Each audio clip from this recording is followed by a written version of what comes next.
loved and commercially successful. Many viewers have decided to watch it in theaters solely based on Cameron's consistent track record over the years.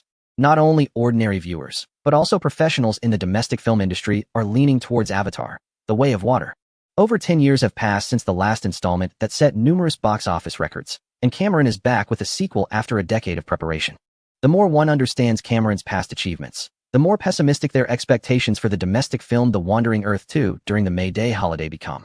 Although I admit The Wandering Earth is the highest-level science fiction film in recent years and can even be considered a top-tier commercial film domestically, I must say that this time director Liu Lang has chosen the wrong opponent. We're talking about Cameron, who boldly declared himself the king of the world on the Oscar stage. When Cameron made the globally successful Terminator 2, it seems director Liu Lang had yet to be born. In this industry, experience is still key to success. The reason director Liu Lang's previous film The Wandering Earth became popular, in my opinion, was because it hit the right timing. Everyone knows that the Spring Festival is a protected period for domestic films, with only domestic films being released during that time. Think about it. In recent years, many domestic films reaching box office numbers of 2 to 3 billion or even more were all released during this protected period. In the domestic market, this prime slot has never been open to foreign imports. Competing among a slew of domestic films makes it much easier to stand out than competing against major Hollywood blockbusters. For instance, among the films released during the Spring Festival, to be honest, besides The Wandering Earth, which has some quality, what are the others? Especially that Fortress of Magic City, which probably wouldn't even make $1 million at the international box office. Only in the domestic market, in this novice area, can it manage to rake in a couple of $100 million at the box office. In a competitive landscape like this children's room, it's not surprising that The Wandering Earth can stand out. However, this time The Wandering Earth 2 has chosen to be released during the May Day holiday instead of the domestic film protection month, which I can only say shows the courage of director Liu Lang. Let's be realistic. High-grossing domestic films are all like delicate flowers in a greenhouse, mere infants in swaddling. If they were to be taken out and face off against Hollywood blockbusters, they would undoubtedly suffer a terrible fate. Mark my words. If Wandering Earth 2 can surpass Avatar: The Way of Water at the box office during the May Day period, I will run naked in the streets during a live broadcast. Not to mention Avatar: The Way of Water, even surpassing Shazam, is questionable, as it's on the same level as the animated film Detective Conan. Regardless, we should acknowledge the attitude of Wandering Earth 2 in daring to challenge Hollywood blockbusters head-on. Nowadays, there are too many low-quality, high-grossing domestic films that benefit from local privileges. Wandering Earth 2 has stepped out of its comfort zone and dared to challenge itself, competing fairly with foreign blockbusters on the same starting line, which is quite remarkable. I will definitely go to the cinema to support it. The situation is indeed not optimistic. As a fan of The Wandering Earth, I think if certain measures are taken, it might still recover some box office. For example, after the movie is released, quietly putting high-definition resources of Avatar: The Way of Water on piracy websites? Whoa, you're something else, really talented. Do you know that this is illegal? Moreover, Avatar: The Way of Water is being released globally at the same time, so there's no high-definition resource available except for the cinema's master copy. If you record a bootleg version in the theater, not to mention how long you'd be sentenced or how much you'd be fined if caught. The quality of bootleg footage is so poor that it wouldn't serve any purpose. I'm also a fan of The Wandering Earth, so I plead with the guy above not to tarnish its image, okay? Do we really have to resort to such underhanded tactics to win against Hollywood movies? Even if in the end, the box office doesn't surpass Avatar: The Way of Water, I think it's fine. Who else in the domestic scene is as bold as director Liu Lang, who dares to confront Hollywood blockbusters, especially Cameron's works? If Wandering Earth 2 had been released during the summer or spring festival, it would surely have performed better than during the May Day period. That's beyond doubt. But director Liu Lang dared to do it. Just look at how many other domestic commercial blockbusters have the guts to follow suit. That's right. Many technological achievements in the country have already surpassed those in North America, such as space elevators and the Navigator space station. It's often said that the level of a country's sci-fi films is the best reflection of its technological level and overall national strength. It's time to let The Wandering Earth, the highest level of domestic commercial sci-fi films, compete on the international stage. Various industry insiders from the film sector, media experts, and numerous seasoned film critics and fans have expressed their opinions on several movies set to release during the upcoming holiday period. Some have shown admiration for major blockbusters, while others provided theoretical analyses and held a pessimistic view towards domestic films, with some hoping for a genuine rise of local productions and offering constructive suggestions. However, with nearly a month remaining before the films are released, it's premature to draw definitive conclusions based solely on trailers. All controversies will only find resolution after the films hit the screens. Amidst the ongoing discussions on domestic internet platforms, a week before the holiday releases, The Wandering Earth 2 held a media screening. Similar to the first installment, the event was organized by the distributor, inviting over 1,000 film critics, industry experts, and notable figures to attend. In addition to professionals from the film industry, authorities from various sectors were also present, including numerous academicians from the Academy of Sciences, editors-in-chief from state media, prominent figures from the Longyin Group with official credentials, and representatives from military units involved in the film's production. Even a few high-ranking officials from the strategic department made appearances in the modest screening room. At this point, whether one received an invitation from the distributor became a badge of honor among media outlets and critics, a symbol of status within the film industry. What? You didn't get an invitation to the Wandering Earth 2 screening? Clearly, you aren't well known in the domestic film circle. Chapter 182. The screening begins as with the previous screening. Director and investor Lu Lang, along with co-director Lin Hao, welcomed guests at the theater entrance. This included high-ranking officials from the strategic department, military representatives who assisted in the filming, and academicians such as Zhang Bingquan. A multitude of prominent figures from the domestic film industry were also invited, including renowned movie stars, executives from various film groups, and internet film critics with millions of followers. Compared to the first film screening, the influence of the Wandering Earth 2's event undoubtedly grew larger. Brother Lang, why did we invite people from Penguin Pictures? Aren't they the domestic promoters for Avatar, The Way of Water? Aren't they our competitors? Lin Hao asked Lu Lang with confusion after greeting several industry leaders. We've invited all the notable figures in our domestic film industry. If we don't invite Penguin, it's like we're openly severing ties with them. Besides, they're only handling the domestic promotion for Avatar, The Way of Water, not the investors, which is different from the situation with Magic Fortress behind the Spring Festival releases. And let's not forget that Penguin Pictures has a considerable number of cinemas under its banner. The Wandering Earth 2 will also be released in their theaters. The film industry is not as simple as black and white, where you are either friends or foes. This time, they are collaborating with another major film, which has created a bit of competition between us, but there may be opportunities for future cooperation. As long as you are strong enough, the entire film industry can be your friend. Lu Lang calmly explained to Lin Hao that, in fact, leading domestic film groups had already contacted him even before Wandering Earth 2 was officially planned. They each proposed extremely generous conditions to participate in the project, even offering funding, equipment, publicity, and distribution resources, without any interference in filming or casting decisions. For typical independent filmmakers, this would be a dream collaboration with conditions that are simply unattainable. However, Lu Lang firmly rejected these offers. This was not because he was targeting these prominent domestic film groups, but because he simply did not lack funding. Not to mention the continuous cash flow from technology companies, the profits from the first Wandering Earth were more than enough to cover all expenses for Wandering Earth 2. Additionally, considering that the investment share would affect the final distribution of high-tech points, Lu Lang decided to shoulder almost all of the investment himself. As for the resources that these film giants could provide regarding filming, publicity, and distribution, while Byte Entertainment may not match the strength of these established groups, it is still a force to be reckoned with. After the collaboration on the first Wandering Earth, Lu Lang was very satisfied with Byte Entertainment's performance and decided to continue the partnership. With the opportunity to invest in Wandering Earth 2 gone, the prominent film group shifted its focus to importing Hollywood blockbusters. As a leading player in the domestic film industry, they could not let the inability to collaborate on Wandering Earth 2 halt their business. They had to find other channels to expand revenue. Assisting in the localization of Hollywood blockbusters released domestically is a viable revenue stream. Given that Hollywood blockbusters are released in hundreds of countries, it is unrealistic to handle publicity in all of these countries independently.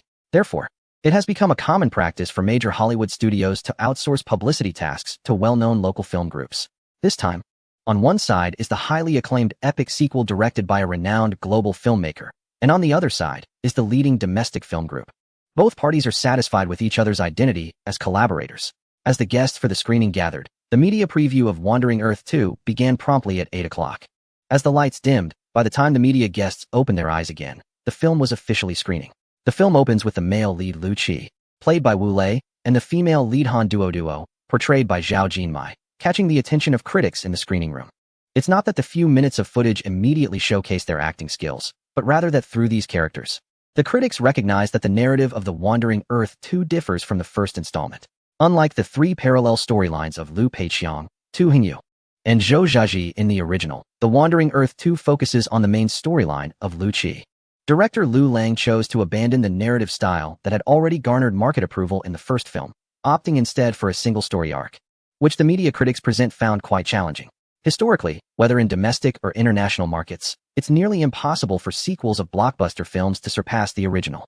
Achieving the same level of quality as the original is already considered a remarkable feat. Many critics and industry experts believe that the best approach for The Wandering Earth 2 would be to continue the epic sci-fi disaster film style of the first movie. This would involve large-scale war and disaster scenes, alternating struggles for survival among different social classes and characters under the theme of Earth's wandering, utilizing multiple narrative segments. This approach would likely replicate the original film's format effectively. Although it might lead to a structural repetition with the first film, it would arguably be the easiest way to ensure the quality of The Wandering Earth 2. However, Liu Lang did not choose this safe and conventional route. This decision to step out of his comfort zone earned him admiration from many critics and industry experts present. It's worth noting that the first The Wandering Earth set numerous historical records in domestic cinema and made a significant impact globally, marking an unprecedented achievement for a film from the region. With so many accolades, a director might feel both honored and pressured. For most directors, the fear of their sequel not living up to the original could lead to anxiety, resulting in overwhelming criticism. Directors with fragile mental defenses might even struggle with depression, especially given the notorious reputation of online critics in the region.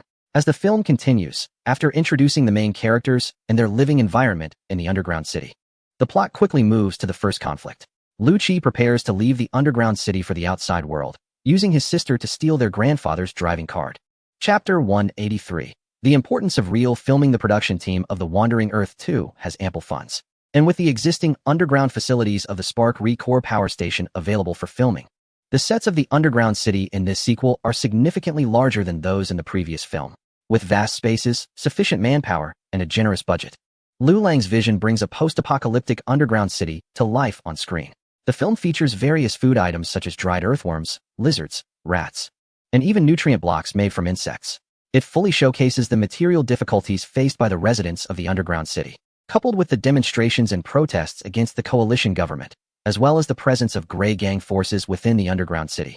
Everything depicted on screen is what was deliberately overlooked in the first part of The Wandering Earth. It highlights the lives, survival, and various forms of resistance of the common people amid an apocalyptic crisis. This not only enriches the worldview of The Wandering Earth, but also allows the critics present to appreciate the efforts of the production team. The props, character outfits, architecture, and graffiti seen on screen are all crafted with meticulous attention, enabling the audience to quickly immerse themselves and believe that this is the reality of the underground residents' lives in the face of an impending crisis. As Liu Qi chews on dried earthworms, he pulls his sister along to negotiate with the underground gang. Subsequently, as expected, an unexpected event occurs, and by a twist of fate, the two find themselves on the surface. During this time, the scene transition of the underground elevator reaching the surface astonished many critics present. The visuals and special effects remain a strong suit of director Liu Lang, with these architectural facilities appearing almost like real footage. When the protagonists arrive on the surface and reveal the grand planetary engine above them, the hearts of the critics and experts in the theater seem to tighten in that moment. The details are so precise, it's enormous. Such a large-scale model rendered so well. Could this single second of footage cost hundreds of thousands? The movie provides close-ups and wide shots of the planetary engine above the protagonist's head. To ordinary viewers, it may just seem realistic and visually exciting.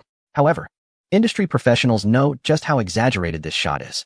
In live-action films, if there is a connection between real-life footage and special effects during continuous shots, it can easily create a jarring and unrealistic feeling for the audience. After all, achieving a natural and realistic look in machine-rendered special effects costs astronomical sums. Each frame must undergo extremely complex rendering, and the cost of top-tier special effects can be quoted by the second, ranging from tens of thousands to hundreds of thousands, or even more, depending on the rendering requirements. In the eyes of these critics, the detailed depiction of the planetary engine in The Wandering Earth 2 undoubtedly falls into the highest tier of special effects pricing. It's outrageous. I initially thought that if a single narrative line was adopted, the cost of the second installment should be significantly reduced. The publicly announced investment of $500 million should be more than enough. But I didn't expect the production team to be so extravagant. Just the planetary engine alone takes up so much screen time. I just took a rough look, and it should be about a minute, right? For such a long duration. Just this segment of the planetary engine must cost tens of millions. Several industry insiders whispered among themselves, their expressions filled with shock. On the other hand, Lin Hao, the assistant director, couldn't help but curl his lip, feeling quite disdainful of the shock expressed by these so-called professionals. Is this really considered exaggerated? There's even more thrilling content coming up. If you see our Gene go blow up the Navigator space station, it would probably scare you to death, right? You see, this is the importance of real shooting. Haozi, Your and Jean Ji's contributions are incredibly valuable. Lu Lang's words made Lin Hao recall the scenes shot at the space station, instantly filling his eyes with deep sorrow. As the movie continues, the two main characters start using their grandfather's self-driving card to drive the engineering transport vehicle out of the base. They are soon intercepted and captured at a checkpoint, ending up in a police station holding cell.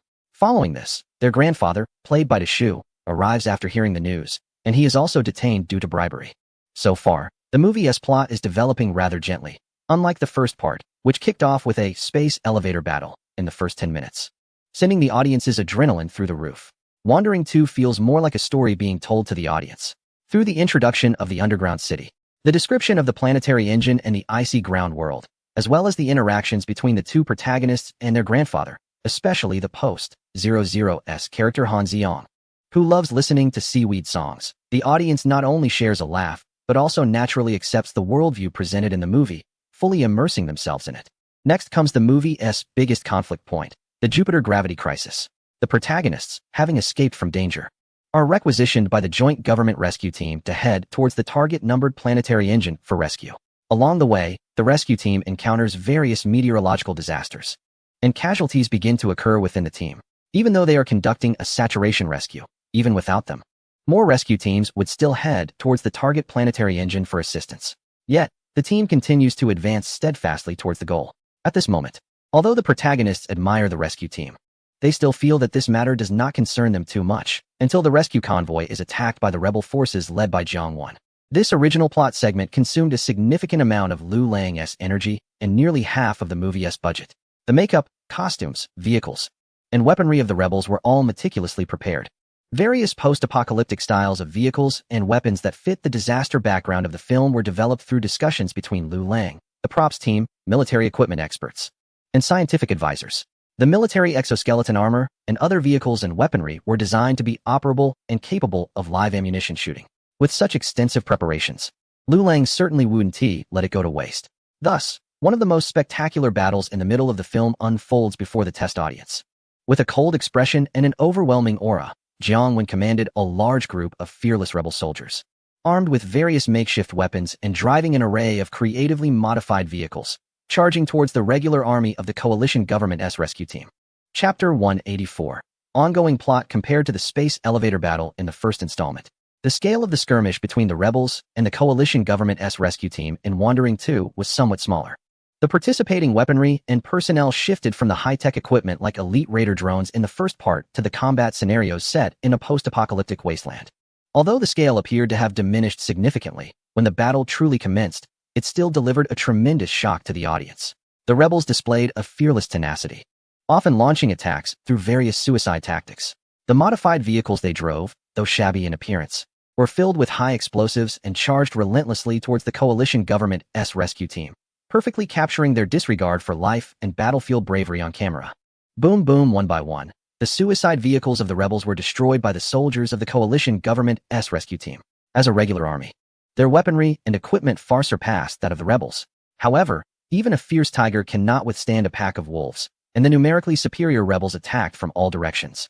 After more than 10 minutes of combat, finally, a self-destructing vehicle reached the vicinity of the coalition government's rescue team's position. With a thunderous roar, an explosion created a small mushroom cloud on screen. In slow motion, the soldiers of the coalition government's rescue team, along with their exoskeleton armor, were hurled into the air by the force of the blast. In this tense few seconds of slow motion, the brutal and bloody battlefield was littered with carnage, while steel vehicles were easily torn apart as if they were fragile cardboard in the ferocious fighting. In the theater hall, the audience members, automatically drawn to the side of the coalition government's rescue team, watched this scene with a heavy heart. At this point in the battle, it was nearing its conclusion. Affected by the terrifying shockwave, almost all the soldiers of the coalition government's rescue team lost their combat capability. Only the main characters, who were positioned slightly farther away, narrowly escaped disaster. Then, the rebel leader Jiang Wan made his appearance, flanked by two generals, Gu Jingfei and Lei Jiayin. The originally solemn and heavy atmosphere of the bloody battlefield lightened considerably with the arrival of these two lively characters. After some banter, the two aides began to clear the battlefield with the rebel soldiers, while Jiang Wan approached the barely conscious captain of the coalition government's rescue team. You might not believe it, but I used to work in the coalition government's rescue team. Jiang Wan sat beside the collapsed captain, casually chatting as he carefully pulled out a cloth bag from the lining of his garment. Unfolding the handkerchief-like fabric revealed an aluminum cigarette case. Inside the cigarette pack, there were only 2 crumpled cigarettes left. Jiang Wen carefully took one out, lit it on the burning wreckage of a vehicle beside him, and took a deep drag. The expression on his face could easily be mistaken for someone using drugs. I got lucky in the lottery, but my wife and child didn't. I wanted to pass my spot to my son, but he is too young to survive alone in the underground city. So, I can only wander outside with him. Why didn't the United government just execute everyone who couldn't get into the underground city back then? It would have been so much easier. Why give us living hope? Jiang Wen spoke expressionlessly while slowly savoring the precious cigarette he had saved for so long. Over the years, the rebels had struggled to survive in the world outside the underground city, where residents faced severe shortages of supplies. The rebels could barely manage a stable food supply, let alone cigarettes that had been out of production for years. Even someone like Jiang Wen, a rebel leader, only had 2 cherished cigarettes on him. As Jiang Wen spoke, the captain of the rescue team beside him was coughing up blood, his abdomen torn open by shrapnel, and a pool of dark red blood was forming beneath him. It was clear he didn't have long to live. At that moment, Jiang Wen's 2 generals, Lei Jiayin and Guo Jingfei, brought the main characters, Lu Qi and his group, over. Ignoring them, Jiang Wen continued to address the injured rescue captain. "Brother, take a couple of puffs, we're getting ready to move." Jiang Wen offered the captain his cigarette, which he had smoked halfway down. Given the captain's severe injuries and limited time left, Jiang Wen, as the rebel leader, naturally couldn't use his already scarce medical supplies on him. Letting the captain take a couple of puffs from his treasured cigarette was already the greatest respect he could show to this opponent. The captain, pale as paper, took a puff and started to cough violently. Then, with a complex expression, he looked at Jiang Wen, mustering his strength to point toward a nearby transport vehicle loaded with firestones. Jiang Wen furrowed his brow, not understanding. "You can't survive up here. I'm requesting that the nearby underground city take in the women and children from your team. You help me deliver the firestones to the target planet's engine." It was only after Lu Qi and the others explained that Jiang Wen understood the mission of the rescue team before him. Seeing that the rescue captain wouldn't last much longer, Jiang Wen ultimately agreed. No one understood better than him how difficult life was for the rebels. Almost every day, there were injuries and losses. The reckless bravery of the rebel soldiers sometimes seemed to be a desperate pursuit of death. The women and children in their ranks were the true soft spot they couldn't bear to part with. Given the chance to help them escape this life, Jiang Wen, as the leader of the rebels, naturally wanted to give it a try. As the rescue team leader, in the final moments of life, seemed to experience a moment of clarity, he mustered his strength to use the communication device on him to contact the nearest underground city. In exchange for accepting the women and children of the rebel fighters took over the task of escorting the firestone from the rescue team. The main character Lu Qi and his group were also compelled to go along. Under the crisis of Jupiter's gravity, it appeared that the fates of both the rebels and the coalition government were intertwined. Later, Lu Peiqiang, played by Wu Jin, also contacted the convoy from the space station. To resolve the crisis of Jupiter's gravity, the rescue convoy set out and finally arrived at the location of the target planet's engine. However, at that moment, they learned that even before their rescue team arrived, as many as 3 other rescue teams had already reached the destination. It was a saturated rescue mission. This left the rescue team feeling a sense of loss. The leaders' last moments were dedicated to a task that had already been completed by other teams. Their sacrifices seemed to have lost their meaning. At this point, the Navigator space station, controlled by the artificial intelligence MOS, suddenly issued a global announcement, declaring that this was the largest rescue mission in human history and that it had completely failed. Jupiter's gravity would inevitably capture Earth, leading to the final end of human civilization on Earth. Chapter 185. The hope of domestic commercial blockbusters. In this moment, countless rescue teams and residents of the underground cities, receiving the global broadcast, felt an overwhelming sense of despair. Even though they had done everything within their power, it seemed there was no way to change the outcome of this crisis. At this time, the main character team thought of a method, attempting to ignite Jupiter's atmosphere to propel Earth away from the gravitational capture. However, this method was immediately rejected by the artificial intelligence MOS, which had already calculated the likelihood of success for all human self-rescue attempts. This idea of igniting Jupiter's atmosphere was not original to the main character team. It had been proposed by other national teams long before. If it were the countries of Japan and South Korea, they would have already resigned themselves to death and awaited the end. The European and American countries had also long executed plans for elite evacuation, storing human genetic samples, plant seed banks, and vast amounts of electronic backups of human civilization in the Navigator space station, along with thousands of carefully selected astronauts. This indicated that the coalition government had tacitly approved the final plan, led by the artificial intelligence MOS, to abandon Earth and continue human civilization.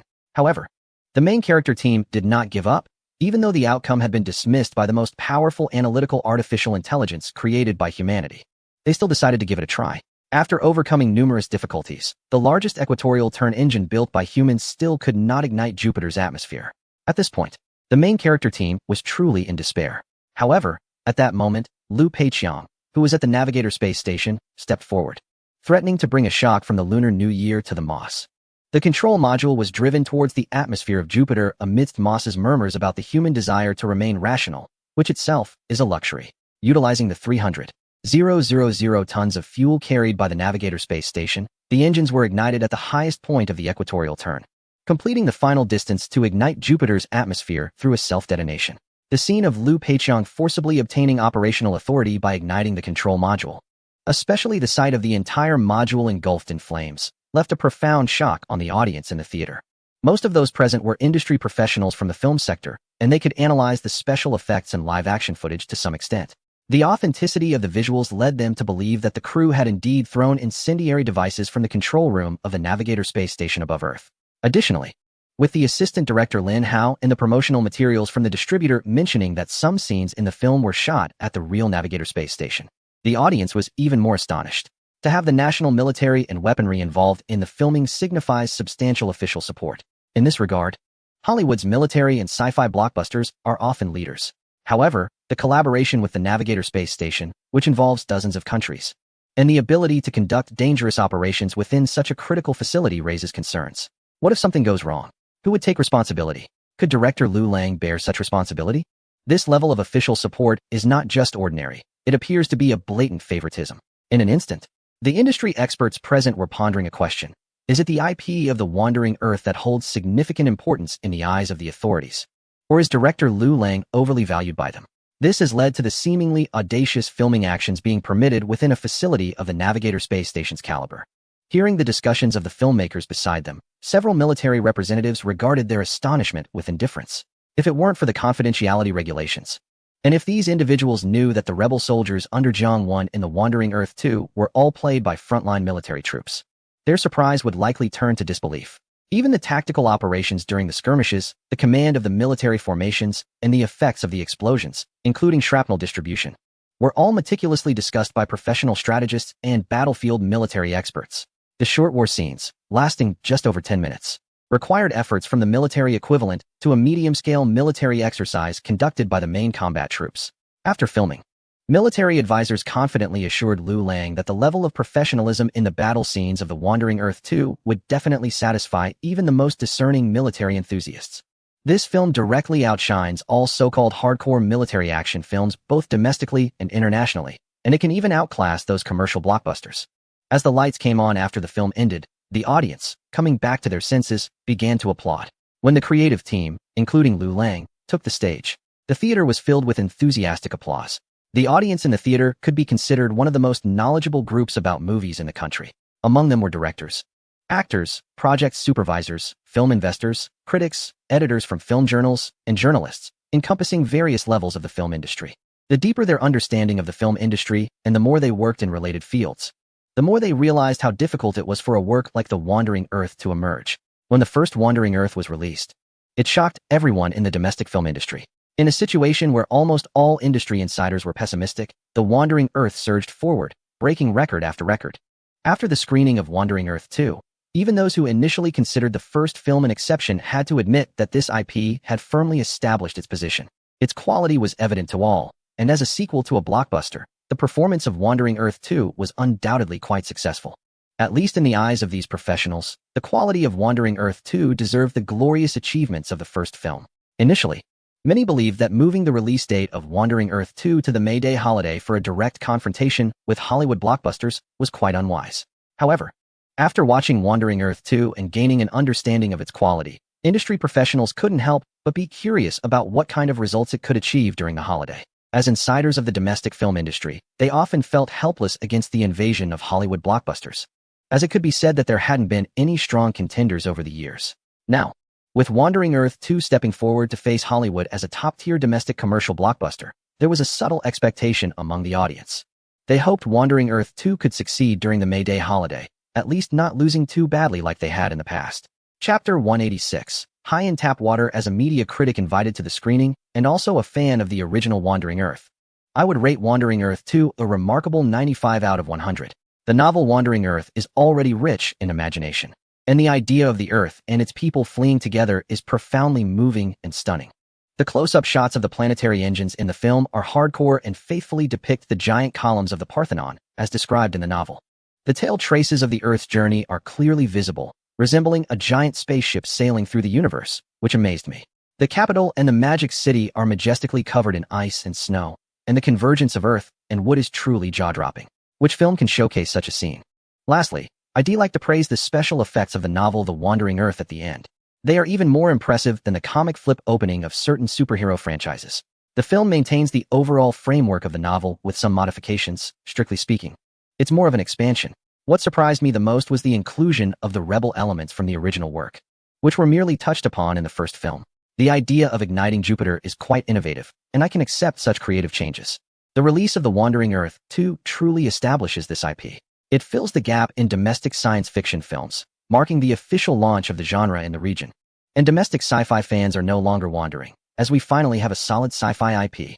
After watching the preview, I have countless thoughts I want to express. But due to the confidentiality principles of the event, I cannot reveal any plot details. However, I can assure you that The Wandering Earth 2 is definitely worth watching. And in some aspects, it even surpasses the almost legendary first installment. Initially, I was worried that without a certain prominent actor, there might be some regrets. But to my surprise, the director found another talented actor. This was truly a brilliant choice. I initially thought the actor would just have a cameo, but his role turned out to be significant, making him almost the most important supporting character after another key figure. His rugged charm combined with the role of the rebel leader in the film is simply outstanding. Additionally, the comedic duo in the film contributed half of the laughter. As someone in the film industry, I believe this could very well be the best domestic film of the year. The premise of dragging the Earth to escape feels like watching a space version of a certain action film, but both the character and core are solid. This hard-hitting sci-fi film showcases the crew's dedication in various aspects, from special effects to costumes and props. Themes of discipline, obedience, and sacrifice might prompt some to say that domestic films are indulging in self-congratulation, but who says values can only be represented in a certain way? The biggest highlight, there's no romance, because it would be pointless anyway. To conclude, I have high hopes for The Wandering Earth 2 during the upcoming holiday release. It definitely deserves to be regarded as the pinnacle of domestic sci-fi films and even commercial cinema. However, since this is still a preview, I can't disclose specific plot points. So let me share some interesting lines from the film. A safety announcement says, "There are countless roads, but safety is the top priority. If driving is not standardized, it will bring tears to loved ones." When I first heard this broadcast line, I didn't immediately process it, but once I did, I found it hilarious. There's also a moment when a character sees a collision pin with a diameter of 2 to 3 meters and exclaims, "You call this a pin?" It's just too funny. After the 2.5-hour preview ended, many media representatives, film critics, and industry professionals who were invited couldn't contain their excitement and shared their experiences on various social media platforms. Although the gifts they received were merely related merchandise from the film Wandering Earth 2, such as exquisite plush toys and model figurines, it felt rather modest compared to the lavish red envelopes that were often given out at previous events, sometimes amounting to hundreds or even thousands. In the domestic film industry, giving red envelopes to encourage positive remarks from media and critics has almost become an open secret. The next phase of the film's advance ticket sales would largely depend on the evaluations from these media and critics, making it crucial for the distributors to pay attention. However, this time, Wandering Earth 2 did not engage in such practices. This was not due to any arrogance on the part of Liu Lang or an intention to distance themselves from the unspoken rules of the domestic film industry, but rather because the circumstances surrounding this preview were genuinely different. The event invited prominent figures from the domestic film industry, including numerous military representatives, academicians from the Science Academy, aerospace experts, and high-ranking officials from various collaborating production companies. Each of these individuals was an elite in their respective fields, and those with millions of followers online were considered to be at the bottom of the hierarchy at this event. Offering them red envelopes of 3 to 500 or even 1,000 would be seen as an insult. While Liu Lang could afford to give out larger amounts, say, 3 to 5,000 each, the appropriateness of such actions was still in question, not to mention the possibility of the public perceiving it as an attempt to buy favorable reviews. Moreover, if gifts were given to media and critics, would the military representatives and scientists receive them too? If not, it would imply unequal treatment. If yes, It could be construed as bribery. Official personnel should not openly accept red envelopes like that. After careful consideration, and upon the suggestion of the head of the distribution team, Dong Yinling, they decided to choose various well-crafted movie-related gifts for the preview. These included scale models of exoskeleton armor, engineering transport vehicles, planetary engines, and navigator space station props, each with a production cost of 500 to 1,000 yuan. These high-quality items were suitable as gifts for the preview, and they aligned well with the theme of Wandering Earth 2. Even the most critical observers would not think that the film was attempting to bribe media and critics with these gifts to garner positive feedback. For the media and critics who participated in the preview, the thoughtful arrangements made by the organizers made them feel much more at ease. Look how much effort the creators of the Wandering Earth 2 put in. The gifts they gave were high-quality models and artistic figurines, treating us like cultured individuals.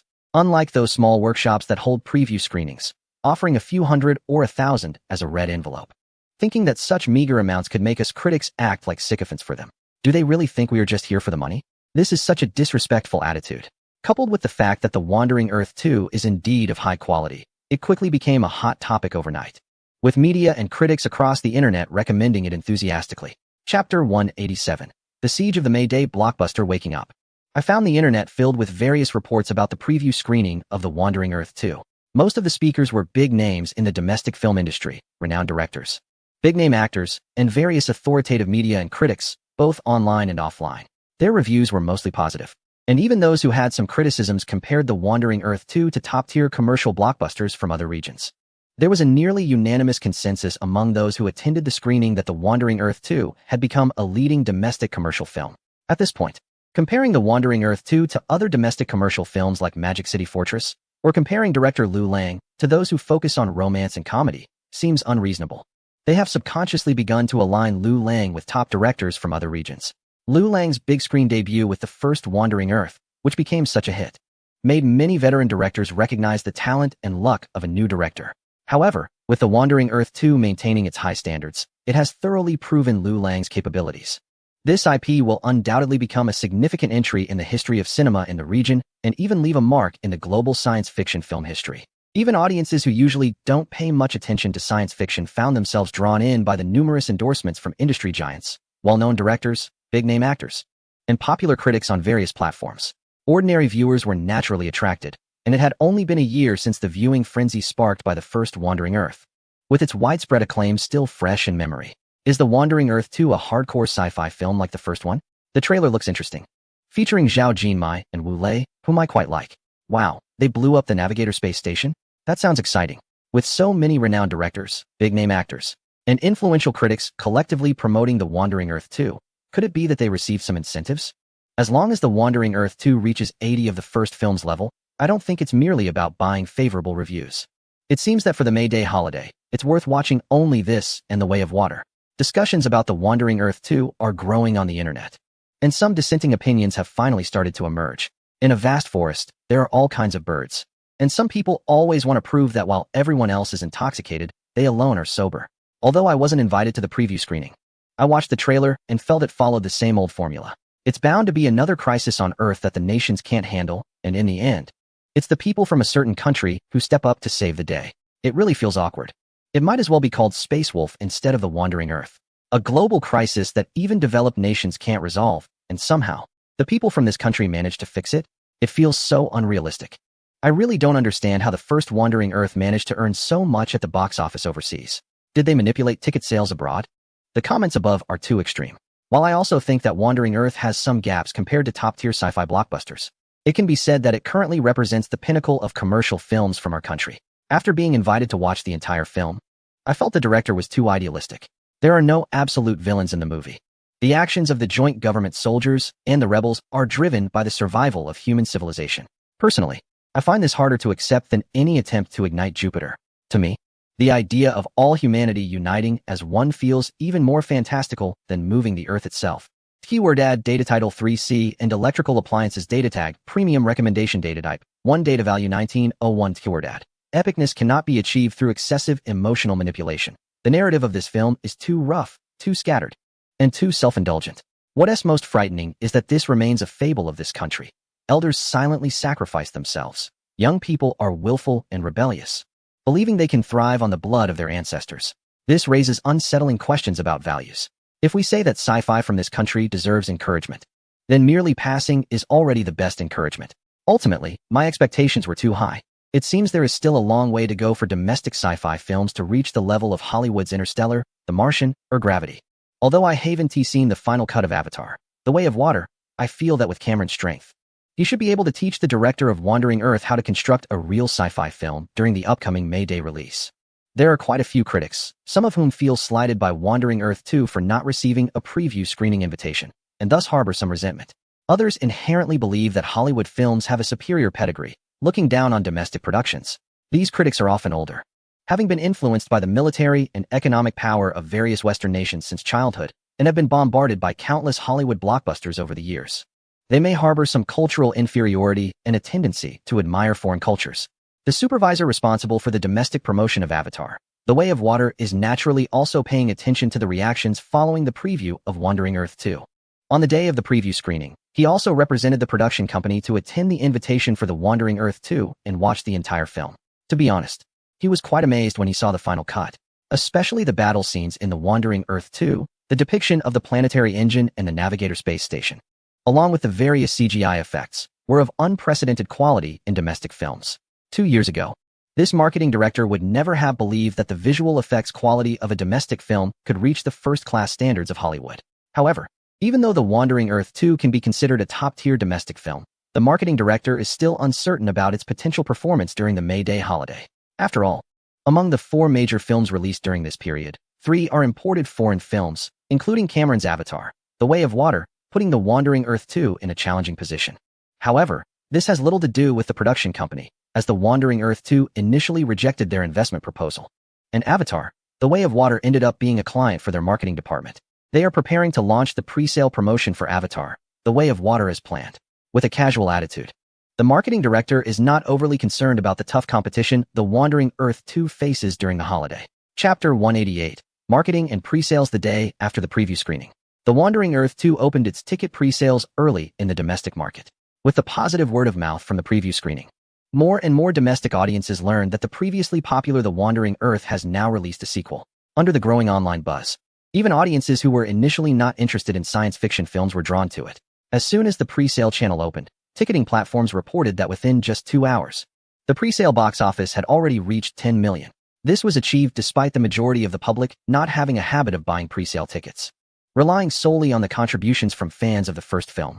Additionally, the pre-sale period lasted a full 7 days, and only 2 hours had passed.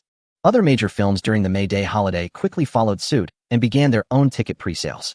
Thanks to the explosive success of the first The Wandering Earth, combined with the overwhelming media praise after the preview screening, many audiences who were previously on the fence decided to buy tickets in support. It is important to note that movie ticket prices have been rising significantly. In first-tier cities, a standard ticket during the May Day holiday can reach 80 to 100 yuan, while higher-end IMAX tickets can be 2 to 3 times that, reaching 2 to 300 yuan. Even in third and fourth-tier small cities, ticket prices during this peak holiday rarely fall below 50 yuan.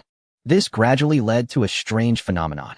Those major traffic stars with tens of millions, or even over 100 million followers on social media, now have significantly less box office appeal than before. When ticket prices were just 10 or 20 yuan, these stars could easily draw large crowds of fans to support their films.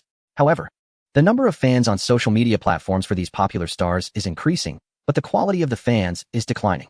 Fans contribute to trending topics, rally votes for their favorite stars, and even engage in online disputes with other fan groups. Yet when it comes to spending real money to support their stars' films in theaters, most fans fall silent. Magic Fortress initially invested a huge sum of 100 million to bring in top domestic male stars for participation. According to past trends, fans of top male stars could usually contribute 2 to 300 million in box office revenue. However, the outcome was shocking. While fans of the star Lu Han were very active online with various promotions and support, the actual ticket purchases to support the film were pitifully low, leading to a disastrous box office failure for Magic Fortress. Since then, it seems that the era of popular stars in the domestic film industry has come to an end. Therefore, the domestic film industry no longer places as much emphasis on the number of fans for a film's cast. Pre-sale box office has become an important criterion for measuring a film's box office potential. The Wandering Earth 2 breaking 10 million in just 2 hours is undoubtedly a standout achievement in the domestic film industry.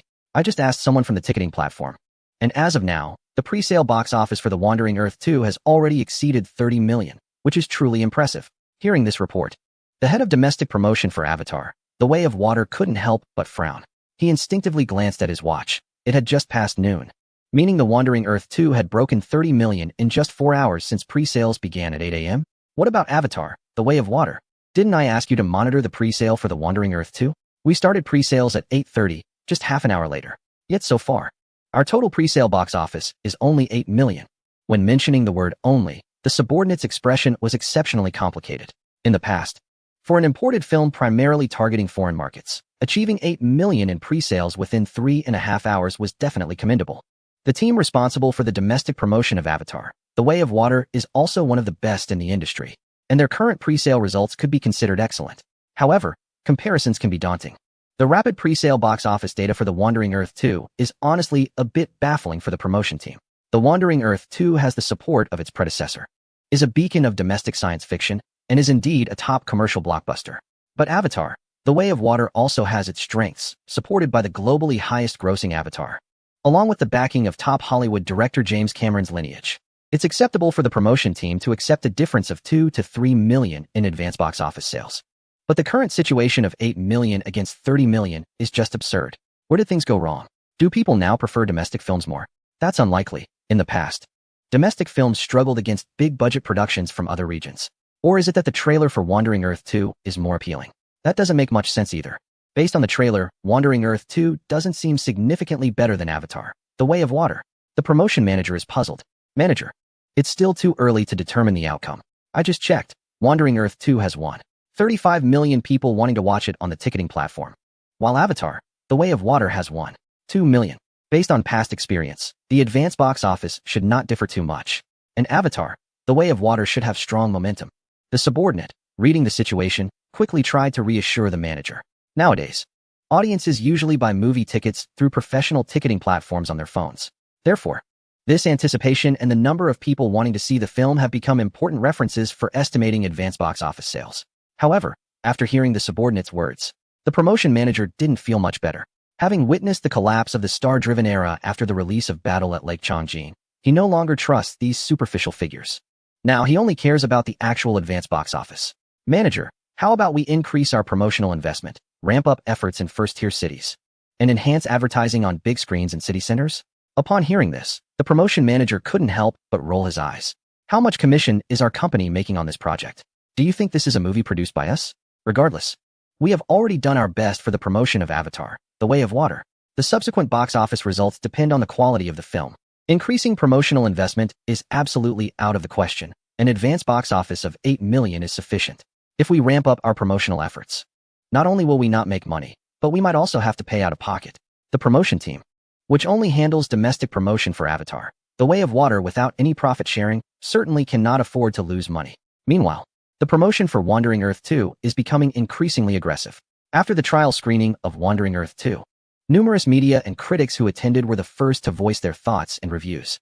By the next day, major domestic online platforms, media commentators, and public figures across various fields began to capitalize on the trending topic to promote Wandering Earth 2. By noon the following day, with authoritative state media like the Longwood Daily expressing clear support and praise for Wandering Earth 2, the buzz surrounding the film finally peaked before its release. The emergence of Wandering Earth 2 signifies that our country finally has a commercial blockbuster IP that can stand shoulder to shoulder with Hollywood and reach a world-class level. Director Liu Lang has almost single-handedly brought a transformation to the industrialized production model in the domestic film industry, which has generally been characterized by small-scale operations. The box office of his previous work, The Wandering Earth, set numerous records in film history. However, what deserves our attention even more is that The Wandering Earth has initiated a revolution in the domestic film industry. The film industry in our country needs excellent IP themes like The Wandering Earth. It also requires outstanding young filmmakers like director Liu Lang. It is the continuous emergence of young talents like Liu Lang that gives our country hope to advance from being a major film nation to a powerful film nation. Such a clear and bold praise from state media is unprecedented in the domestic film industry. In the past, only films with strong patriotic themes like the founding of a republic or the founding of a party received such affirmation from state media. Even those art films that have won numerous awards abroad often receive only lukewarm congratulations from the media, maintaining a facade of restraint. Now, The treatment that The Wandering Earth 2 has received has made industry leaders reflect on whether the IP value of The Wandering Earth is exceptionally high or if director Liu Lang's background is particularly influential. It is not easy to enlist military support for non-patriotic films, and it is not just any ordinary military. When we were making films in the past, we invited local armed police, while The Wandering Earth now collaborates with active-duty main battle forces. It's not just ordinary soldiers. There are also numerous tanks, warships, and fighter jets involved. I would not believe it if there wasn't some insider knowledge behind this. Last year, Mr. Han from Longying Group even warned me not to play tricks with the Wandering Earth crew. Honestly, director Liu Lang's aura is so impressive that a small company in the domestic film scene, wouldn't dare to provoke such a powerful figure. With such great capabilities, why doesn't he venture into the business or financial sectors? Why come to this small film industry to bully others? Alright, enough of this jealousy. To be honest, it's not as mysterious as you all think. Liu Lang's background has been thoroughly investigated. His parents are both ordinary workers, and his family hasn't had any officials for 3 generations. It's purely because his films are excellent. Didn't The Wandering Earth earn nearly $1 billion at the overseas box office? It's almost surpassed its domestic earnings. You old folks only see the box office revenue. What the authorities value is the tremendous influence that this revenue brings. It's been years since we had such strong global influence in the cultural sector. This time, we finally have a director who excels in science fiction, which holds much more value than action or romance films. Shouldn't we nurture this talent? Did you not see that even the latest electromagnetic aircraft carriers and space stations approve their crew to shoot? The idea of selecting volunteers is nothing but a deception. It is clearly a special allocation for the production team of a certain project. From now on, we should no longer regard Liu Lang as just an ordinary science fiction film director. It is evident that the authorities are keen to promote him, positioning him as a representative of the technological and cultural strength of the nation.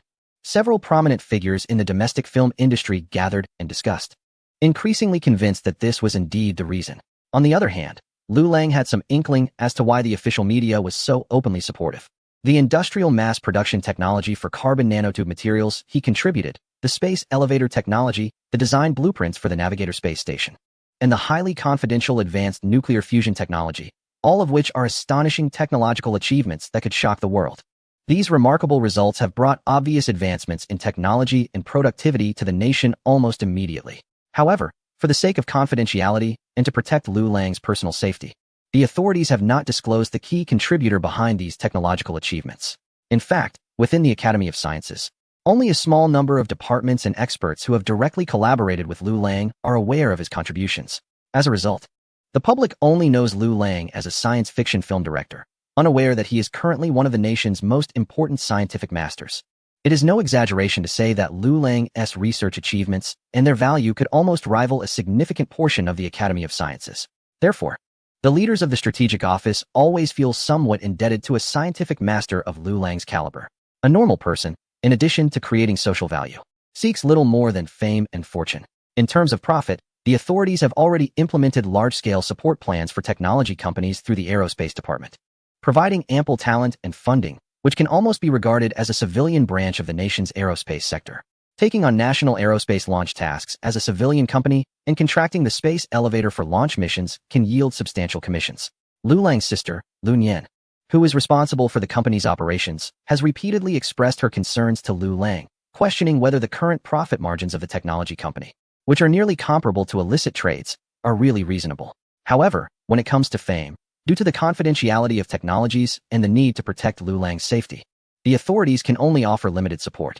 Nonetheless, Shirley, the head of the Security Bureau who has had multiple interactions with Liu Lang, suggested to the Strategic Office that since Liu Lang is passionate about filmmaking, they could provide him with some related support. This approach might be even more effective than granting him an honorary title from the Academy of Sciences. Moreover, this would not expose any confidential information. The more stable Liu Lang's persona as a science fiction director, the safer it would be for him. Thus, the official media has publicly expressed support for him. After official media statements, some semi-official outlets, major online platforms, and magazines also followed suit, providing extensive positive coverage of The Wandering Earth 2. Chapter 190. Terrifying pre-sale data. Since the pre-sale for The Wandering Earth 2 began, the domestic film industry has focused almost entirely on the pre-sale data of several major films set to release during the May Day holiday. The atmosphere was already charged with tension a week before the holiday. When the ticketing platform released the first-day pre-sale box office data the next day, it stunned many professionals in the domestic film industry. The Wandering Earth 2 achieved 164.5 million. Avatar, The Way of Water 43. 56 million, Detective Conan, the movie 5. 23 million, and Shazam. 1. 55 million. The rankings of these four major films surprised many industry insiders. The data for Detective Conan, the movie, was as expected, performing normally. And thanks to its loyal fan base, the overall figures were quite good. After all, this was just the 24-hour pre-sale data, with a full 6 days until the official release during the May Day holiday. That The Wandering Earth 2 ranked first with an astonishing 164 million in just 24 hours was both unexpected and yet somehow anticipated by many. The first Wandering Earth film had such brilliant data, setting multiple records in domestic film history and grossing nearly $2 billion globally, ranking among the top in worldwide box office charts, with extensive promotion from various media, including official outlets. Even those who had not seen the first film were bombarded with impressions of The Wandering Earth 2 in recent days. Coupled with the fact that the first film was released not long ago during last year's Spring Festival, it was easy to attract fans drawn by the high quality of the first film to pre-order The Wandering Earth 2. However, the 164 million figure was 4 times that of the second-place Avatar, The Way of Water, which truly shocked industry insiders. They had originally estimated that a Hollywood blockbuster like Avatar, The Way of Water, backed by a renowned director and pure pedigree, would not be too far behind the domestic heavyweight The Wandering Earth 2. The fact that the first-day pre-sale box office was a staggering 4 times different was unprecedented. Was it possible that Cameron's appeal had diminished? After 10 years of crafting the Avatar sequel, had the sword been sharpened too long? Experts in the domestic film industry expressed their confusion. While pre-sale box office figures do not guarantee a film's final performance, as the quality of the film is the most crucial factor in determining box office success. The response from the preview of The Wandering Earth 2 indicates that its final performance will likely be quite strong. The most surprising data came from Shazam. Hollywood superhero films have traditionally performed strongly in the global film market. Prior to this, we won't mention the Marvel franchise's Avengers or various standalone superhero films like Iron Man and Captain America. Even the rival company has produced successful superhero films such as Batman and Wonder Woman. The two companies almost monopolized the superhero genre globally, raking in profits in the film market. Shazam is a new film IP that the rival company has high hopes for. However, unexpectedly, this new themed superhero film has faced a cold reception in the domestic market. The number of people buying tickets in advance to see Shazam is even less than that of the relatively niche animated film Detective Conan. The trailer seemed uninteresting. The protagonist appeared somewhat silly, and I couldn't relate to him. The male lead doesn't seem very smart and isn't particularly handsome. Compared to characters like Iron Man and Captain America, this protagonist lacks charisma, at least in the trailer. A media outlet randomly surveyed people on the street about their impressions after watching the Shazam trailer, and almost all responses indicated a lack of interest. Meanwhile, the pre-sales for Avatar, The Way of Water continue. Over time, the gap between it and The Wandering Earth 2 has only widened. The Wandering Earth 2 has seen pre-sale data soar. 1. 6 billion, 2. 5 billion, 3. 3 billion, 4. 1 billion, 4. 8 billion, 5. 5 billion. On the final day of pre-sales, it unprecedentedly broke the 500 million mark, leaving many industry insiders astonished. The second-ranked Avatar, The Way of Water, only reached 1.5 billion by the last day, still about 100 million short of The Wandering Earth 2 first-day figure of 2.4 billion. Following that is the third-ranked Detective Conan, the movie, which achieved over 23 million in pre-sales, a figure that the production team is quite satisfied with. As a relatively niche animated film, they are realistic about their position and do not intend to compete with the explosively successful Avatar, The Way of Water, or The Wandering Earth 2. As for the worst pre-sale performance, it is undoubtedly Shazam. Originally a proud Hollywood blockbuster, it quickly learned its place in the domestic market through the data. Despite the country being one of the largest single film markets in the world, the competition among the major films released during the May Day holiday was unexpectedly fierce. In terms of pre-sale box office data, The Wandering Earth 2 crushed Avatar, The Way of Water, temporarily securing the top spot. Avatar, The Way of Water, however, may rebound during the official release phase, depending on the film's quality. The third installment of the detective series showcases a nonchalant attitude, as if the characters are engaged in a fierce battle while it simply aims to attract a small fan base. In the end, however, it's the other film that finds itself in a difficult position. On its first day, it grossed 1.55 million, followed by 1.83 million on the second day, and 2.01 million on the third. By the fourth day, the other film abruptly announced the early end of its advanced ticket sales due to certain technical reasons. But those in the know understand that the real reason was its poor performance, which it couldn't afford to face. On the eve of the official release during the holiday period, the advanced ticket sales data for 4 films had stabilized. In the domestic market, one film was clearly leading, benefiting from favorable circumstances. Many analysis agencies began predicting that its final box office could reach an astonishing scale of 555 billion, and this was during the holiday period, rather than the higher potential spring festival period. As for overseas data, domestic analysts stated it was hard to predict, especially since the overseas market is the stronghold of another major film. The competition in advanced ticket sales in the domestic market intensified, and news even reached the ears of a prominent director waiting for the premiere of another film in Los Angeles. Chapter 191 Rare. James, have you heard of the director Lou Lang from a certain country? Outside a major theater in Hollywood, James Cameron was being interviewed by various foreign media. Although the film was released globally, it would premiere in North America slightly earlier than in that country. Cameron had devoted 10 years to his work and was taking the release very seriously, hence he was fully engaged in promotional activities. A reporter from a Chinese media outlet finally squeezed to the front and seized the opportunity to ask Cameron about Lou Lang. Oh, are you referring to the Lou Lang who wrote the science fiction novel The Wandering Earth? Of course, I remember him. I personally awarded him the Hugo Award for Best Short Story. The idea of humanity wandering through space with Earth is very cool. Cameron affirmed the significance of the novel he had awarded. The reporter then asked, have you seen the film adaptation of The Wandering Earth? How do you evaluate this movie? It achieved nearly $2 billion in global box office last year. Some people in your country refer to him as the Cameron of that country. What do you think about these emerging directors challenging your status as a master of world science fiction? Cameron responded warmly to the first question, showing none of the tyrannical demeanor rumored about him on set. This was not what the reporter had hoped to see. Cameron's appreciation for Lou Lang would not capture the domestic audience's attention. Therefore, the reporter quickly shifted angles in an attempt to provoke Cameron. First of all, I don't really like this kind of analogy, and I believe Mr. Lou Lang wouldn't appreciate it either. Everyone is an independent individual, and I don't think being called the Cameron of that country is a compliment to him. Additionally, I have watched the movie The Wandering Earth, and I think the theme and special effects are excellent. However, for a long time last year, I was busy working on the post-production effects for Avatar, The Way of Water, so I couldn't focus on any films outside of that project and can't provide more detailed evaluations. Hearing this response, the interviewer felt anxious. It wasn't the answer she was looking for. As Cameron was about to wrap up the interviewer quickly posed a sharper question. James, The Wandering Earth 2 was released simultaneously with Avatar, The Way of Water in your country. So far, The Wandering Earth 2 has achieved nearly 100 million in pre-sales, while Avatar, The Way of Water has only garnered over 20 million. Some people in your country are calling it a Hollywood collapse. What do you have to say about that?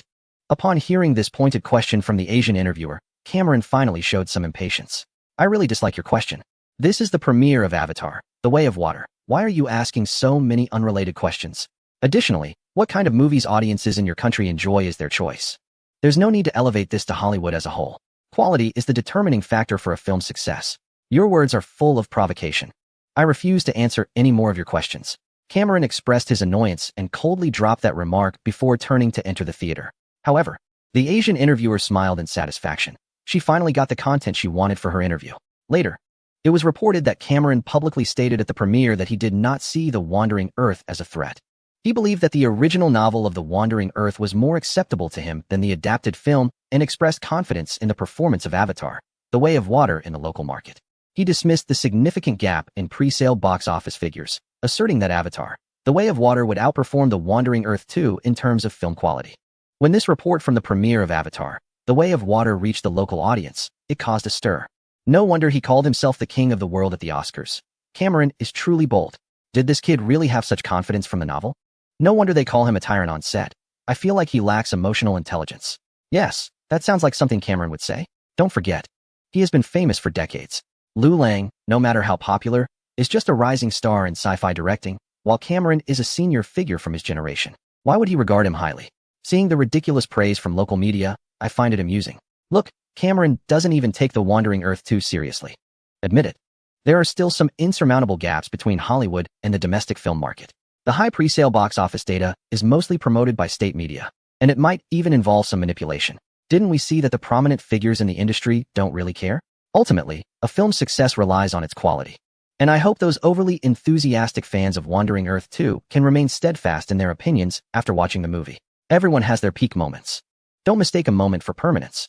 Last year's Spring Festival had quite a few poorly received films. Wasn't it inevitable that Wandering Earth could defeat them? But this time, Avatar, The Way of Water is not something like the Fortress of Magic City. The upcoming May Day release is truly going to be a fierce competition. As always, let's wait and see. Reports from the premiere of Avatar, The Way of Water quickly ignited some domestic audiences. They immediately began quoting this report on various social media platforms, taking jabs at Wandering Earth 2. To be honest, it's not that they hate Liu Lang or Wandering Earth per se. It's just that with a population of 1 billion, there will always be some people who enjoy being unconventional, showcasing their unique perspectives and tastes. They can accept the idea of a purple sweet potato essence eliminating half of the universe's population through environmental resource redistribution in a sci-fi film, yet find it absurd to construct 10,000 planet engines to lead Earth in its cosmic journey. They can understand the invulnerable heroes in American individualistic blockbuster films defeating thousands single-handedly while still looking cool, yet feel physically uncomfortable with the personal heroism portrayed by Wu Jin in the Wolf Warrior series.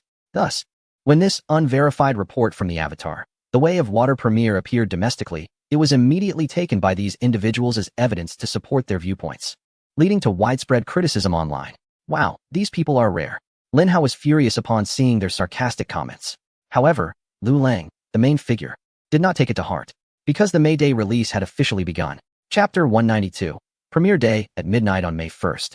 The 4 major blockbusters of the May Day release began their full screening. Unlike the first film's release, after Wandering Earth 2 premiered, the crew did not engage in a time-consuming nationwide roadshow promotion. During the first film, Liu Lang was still a newcomer director with little fame, so it was essential to create as much media exposure for Wandering Earth as possible. A 30-city, 50-day roadshow was a great gimmick.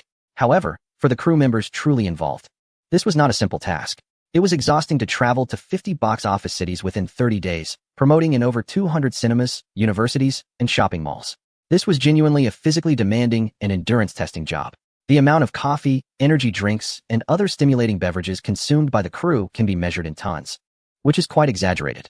Fortunately, the first installment of The Wandering Earth achieved remarkable success, establishing a solid audience base for this IP. Additionally, the extensive promotion across various channels before its official release has further bolstered its visibility. The May Day holiday period no longer requires exaggerated promotional tours. Another important factor is that tickets for The Wandering Earth 2 were almost sold out during pre-sales, with over 500 million in pre-sale box office, indicating that audiences had effectively locked in at least 500 million for its opening day. The best viewing spots in major theaters were already sold out. And in cities with high audience numbers, some theaters reported that all opening day tickets were sold out even before the film's release. Such a phenomenon has historically only occurred during the Spring Festival in the domestic film market. Undoubtedly, The Wandering Earth 2 has dominated the opening day box office of this year's May Day holiday. In contrast, Avatar, The Way of Water, which has also garnered immense attention and anticipation, had an average attendance rate of 52 on its opening day, significantly trailing behind The Wandering Earth 2, which boasted a 92 attendance rate. This data is based on numerous theaters across the country, covering thousands of screens, including those in smaller cities. Such striking statistics inevitably influence the screening weight of various cinema chains. The reasoning is straightforward. Higher audience attendance for a film indicates that theaters can achieve greater box office revenue within a similar timeframe. Furthermore, Avatar, The Way of Water has a runtime of 193 minutes, while The Wandering Earth 2, even with extended scenes, is only 150 minutes long. The longer the film, the greater the disadvantage, as theaters can only schedule more showings for shorter films within a day. Consequently, Avatar, The Way of Water not only lagged behind The Wandering Earth 2 in terms of attendance on opening day, but it also had no advantage in runtime. For cinema operators and owners, whether a film is domestic or a Hollywood blockbuster is irrelevant. They view it simply as a movie. What they care about most is the commercial value of the film and whether it can help them make a profit. Now, the situation is clear. The Wandering Earth 2 is expected to yield higher box office returns than Avatar, The Way of Water. Major cinema chains immediately revised their subsequent screening schedules. On opening day, the screening rates for the two films were nearly equal, at 38 for The Wandering Earth 2 and 36 for Avatar, The Way of Water. However, once the final attendance data was released, The Wandering Earth 2 quickly rose to 55, while Avatar, The Way of Water was left with only 30. This was still a concession from the cinema chains, given its status as a Hollywood blockbuster and the backing of renowned director James Cameron, in hopes of a potential rebound. However, for the theaters, this patience is extremely limited. The screening of Avatar, The Way of Water has only 1 day of observation period with around 30 showings. If the performance is poor, its screening rate will definitely be significantly cut, making way for films that can generate more revenue for the cinemas.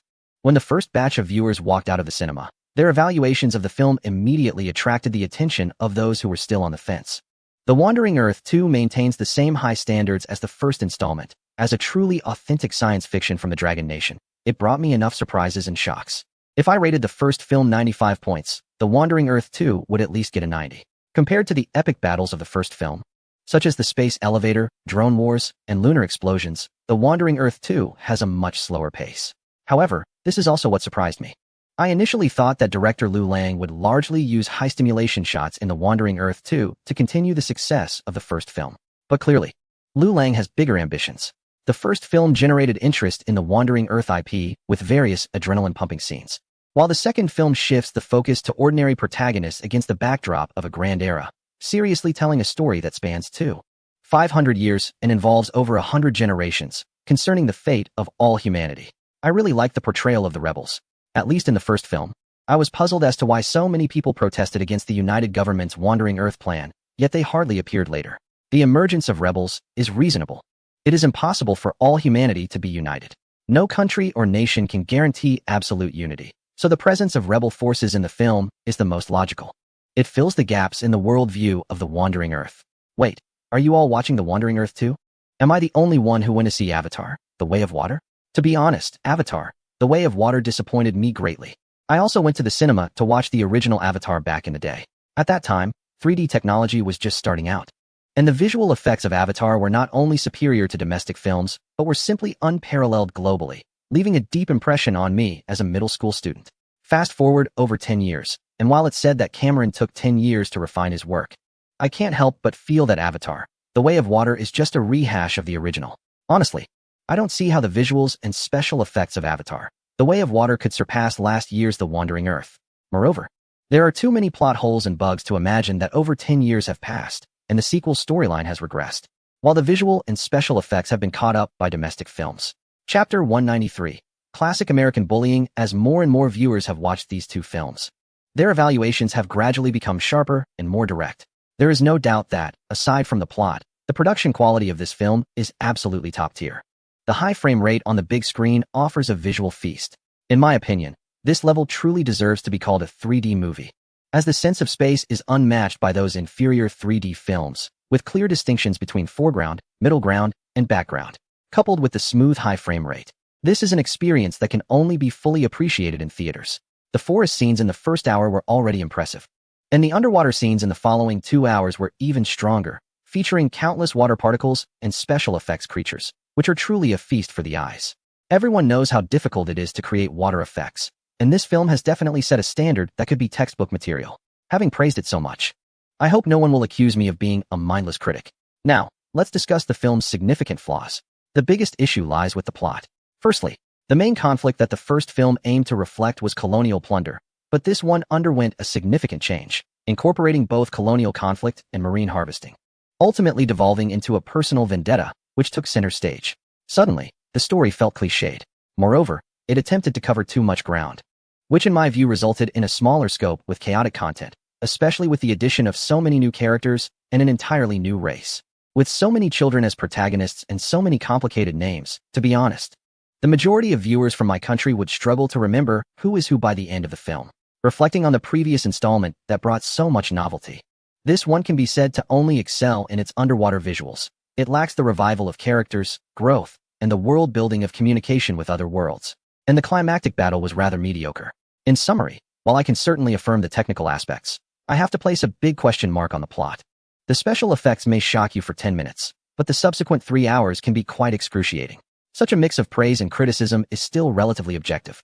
But some more hot-headed viewers have offered even more direct comments. The core message of the first film can be summed up as, don't cut down trees. The core message of the second film can be summed up as, don't kill whales. I guess the core message of the third film will be, for the sake of our planet, reduce greenhouse gas emissions, please, don't fart. In the first hour, let's talk about the story of Avatar 2. In the second hour, let me show you my new technology. In the third hour, I once made a film called Titanic. Disappointed. The plot is a complete mess, entirely predictable and cliched. The characters collectively lack intelligence and are only self-indulgent. My bladder is filled with water squeezed out from the script. Are we preparing for interstellar colonization? Can't we replace the helicopter cockpit glass with bulletproof glass? Seriously. One era, one hit. The scope is smaller than the first film. It might as well be called Avatar Loves Coin. What era are we in? How is there still American bullying in Pandora, huh? Goodness, why do Hollywood films nowadays all have this tone? Politically correct, family-centric, self-indulgent. The special effects are not enough to cover up the terrible plot, and the cliched characters of the American family make it boring. The rebellious troublemaker, the second brother, surprisingly made it to the end, while the obedient tool, the older brother, was sacrificed. The third sister is mysterious, and the fourth sister tags along without any real purpose. The protagonist, who acts like a weakling claiming to protect the forest tribe, ends up abandoning them to meddle with the ocean tribe, showing that once they leave their own tribe, they don't care about the other's fate. From the performance of human combatants, it's clear that the protagonist needs to run away. Everyone seems superhuman, bullets curve, and not even birds can be hit. The archery is spot on, capable of taking down human bases. While the theme the director wants to convey seems to be about primitive tribes slaughtering mechanical troops, the film's bugs are incomprehensible, and during the final battle, the entire village disconnects, turning it into a 1v1 between the protagonist and the antagonist, with neither dying in the end. With such high ticket prices, to find out it's a children's film is simply a scam. Bad news, I bought a 198 yuan IMAX ticket for this audiovisual feast. And with how bad Avatar, The Way of Water is, it makes me feel like a total fool. Good news. Just thinking that such bad films are also made by renowned Hollywood directors makes me feel relieved. Domestic films are catching up to and surpassing foreign ones. And it's just a matter of time. After the first screening, major online platforms were flooded with criticisms of Avatar, The Way of Water. Compared to the visually stunning effects in the movie, the plot is a complete disaster. Many find it hard to understand how, in an industry as professional as Hollywood, and with a world-renowned director at the helm, so many plot holes and bugs could arise. The complex and lengthy politically correct content, along with the American family values, are not tolerated by domestic audiences who criticize it mercilessly.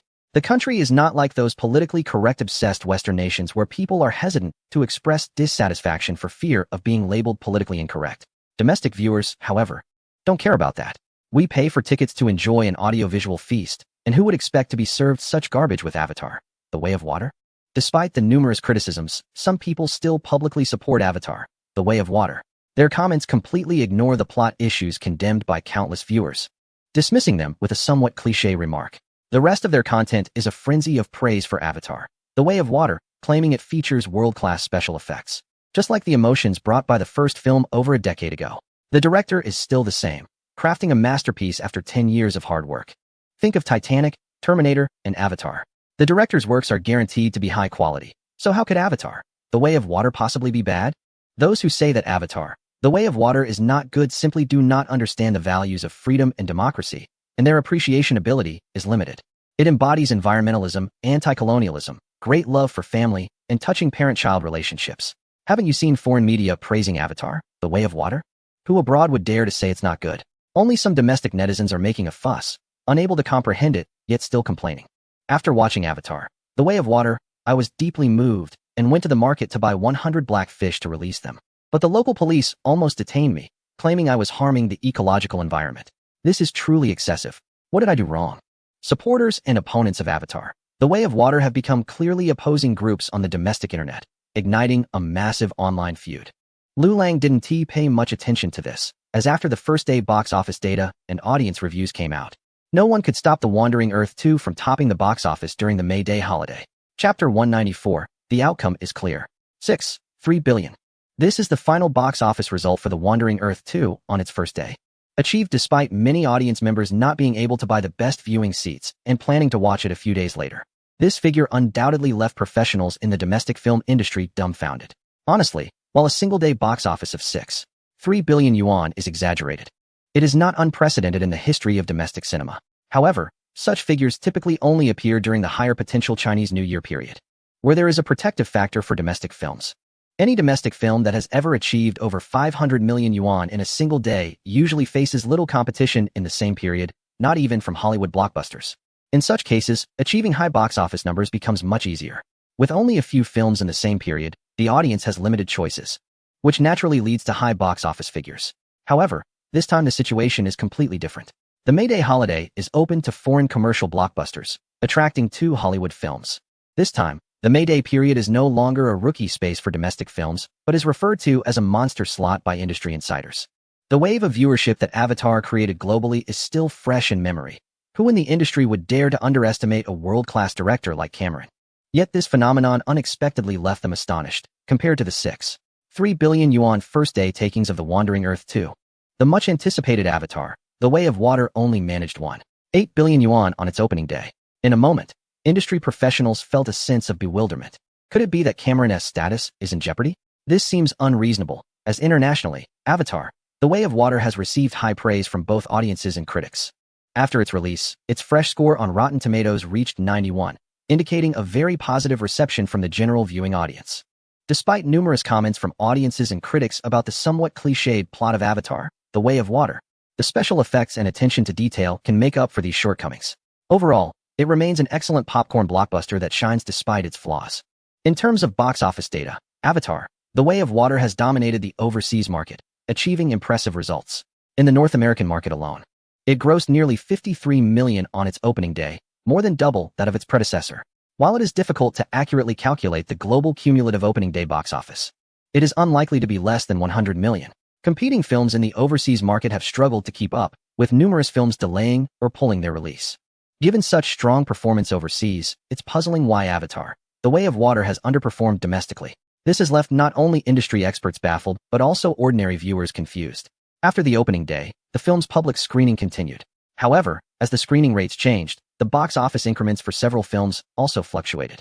Wandering Earth 2, benefiting from strong pre-sales and opening day performance, saw its screening rate rise to an absolute advantage of 55 on the second day of the May Day holiday. Although Avatar, The Way of Water performed less impressively, it still maintained a basic screening rate of around 30. The competition for third place surprised industry experts once again. After the opening day results were announced, Detective Conan, the movie, initially viewed as the weakest contender with the least potential in the May Day lineup, surprisingly achieved nearly 30 million. While this amount may seem insignificant compared to Wandering Earth 2 and Avatar, The Way of Water, it's important to note that this is an animated film with minimal promotional power and production costs significantly lower than the other three competitors. Achieving 30 million on opening day is a remarkable feat for the production and distribution teams, leaving investors smiling behind the scenes. With this success, the screening rate increased from an initial 10 to 18. Among the four films, Shazam! Fury of the Gods performed the worst, having to end its pre-sale early due to poor response. However, domestic cinema operators still hold a degree of respect for Hollywood superhero films, as titles like Iron Man, Captain America, and The Avengers previously performed well in the domestic market. As a result, the domestic cinema operators did not reduce the screening schedule for Shazam, despite its poor pre-sale performance, maintaining a 16 screening rate. In the eyes of the cinema operators, Wandering Earth 2 and Avatar 2 are undoubtedly in a league of their own. Surely, Shazam should outperform an animated film like Detective Conan, the movie, right? The audience for animated films in the domestic market is limited, with a consistently low ceiling. On one side are the Hollywood superhero films with a glorious history, and on the other side are the animated films that are used to playing a supporting role. How to choose is something the cinema operators will consider when deciding on the screening schedule. However, when the results for Shazam came out, everyone was stunned. 14 million. Upon seeing this box office figure, many thought they had miscounted by a digit. For a Hollywood superhero film, the opening day performance should at least be in the tens of millions, right? Moreover, it had a higher screening rate than Detective Conan, the movie. So how could the results be so disappointing? Even if this screening rate were given to a domestic comedy or romance film, it might not perform worse. Once the filter of Hollywood superhero films was shattered, the domestic cinema operators swiftly sentenced Shazam to death. The screening rate was slashed to around 8. And considering Shazam's poor pre-sale and opening day box office, this indicated it had no chance of recovery. The domestic May Day holiday box office continued. And after experiencing fluctuations in pre-sales and opening day, the screening rates and box office performances of the four films stabilized. Wandering Earth 2 continued to soar, earning 1.5 billion in 3 days, reminiscent of last year's Spring Festival box office. Avatar, The Way of Water followed closely, receiving mixed reviews from audiences and critics, but it performed steadily between 100 to 150 million daily. By the end of the 5-day holiday, Wandering Earth 2 emerged as the biggest winner of the May Day holiday period, raking in over 2.1 billion in box office. Coming in second was Avatar, The Way of Water, with nearly 700 million in box office. Although this figure isn't bad, it is somewhat disappointing given the Hollywood and director's reputation. The third place went to the only animated film, Detective Conan, the movie, which earned 280 million at the box office, a significant victory for this relatively niche genre. Surprisingly, Shazam, also a Hollywood production, accumulated less than 30 million over 5 days, raising eyebrows among domestic film experts. Despite the various factors affecting its pre-sale failure and squeezed screening rates, A box office of under 30 million for such a highly anticipated import is simply unacceptable. The box office myth of Wandering Earth 2 continues. And although the May Day period has ended, as the strongest contender during the holiday, all cinema chains are still willing to allocate the most screenings to it. Especially considering many films chose to withdraw and postpone their releases to avoid the May Day window. For a long time to come, at least until the summer release period begins, the domestic film market will be dominated by The Wandering Earth 2. As the biggest competitor to The Wandering Earth 2, Avatar, The Way of Water has seen its North American investors completely lose expectations for the market in the region. Avatar, The Way of Water has suffered a Waterloo-like failure in one of the largest single film markets worldwide. This phenomenon has become increasingly evident as Avatar, The Way of Water debuted in major global film markets. Except for the domestic market, nearly every film market around the world has seen box office charts dominated by Avatar, The Way of Water. Many domestic film critics believe this is an unprecedented victory for domestic films, comparable to the war efforts of over half a century ago, with North America leading the charge. Leveraging its powerful Hollywood film industrialization capabilities and a gathering of global film talent, a massive sci-fi blockbuster was produced to conquer film markets worldwide.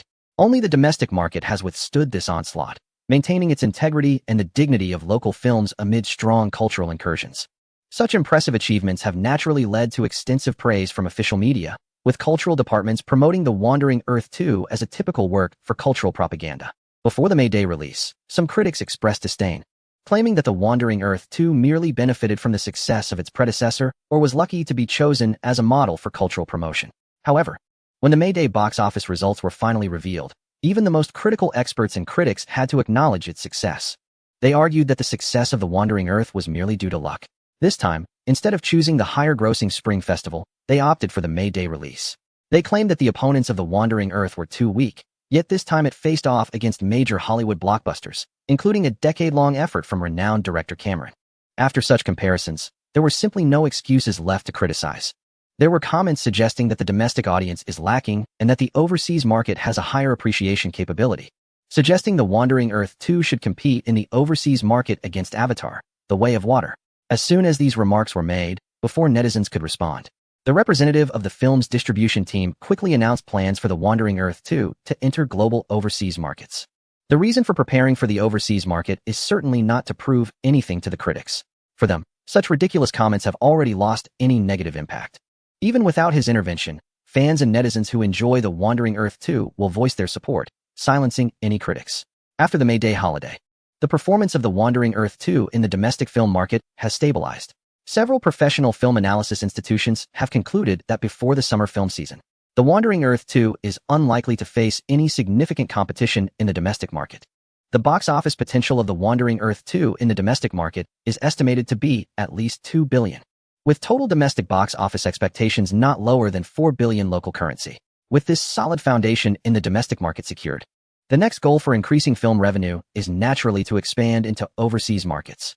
With the active support of the semi-official Dragon Film Group, The Wandering Earth 2 quickly obtained approval for its export distribution license, with the full cooperation of the Dragon Film Group.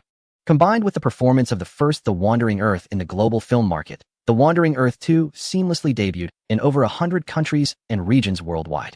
Additionally, due to the release of Avatar, The Way of Water, many films chose to withdraw from the schedule to avoid competition, leading to a rather dull May in the global film market, where few competitive films could be found aside from Avatar, The Way of Water.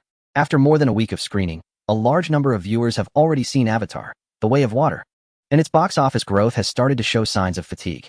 At this moment, the global film market is in urgent need of a film that can take over the box office baton from Avatar, The Way of Water. The Wandering Earth 2 has become the perfect choice. The May film market is somewhat lackluster, with Avatar, The Way of Water standing out alone.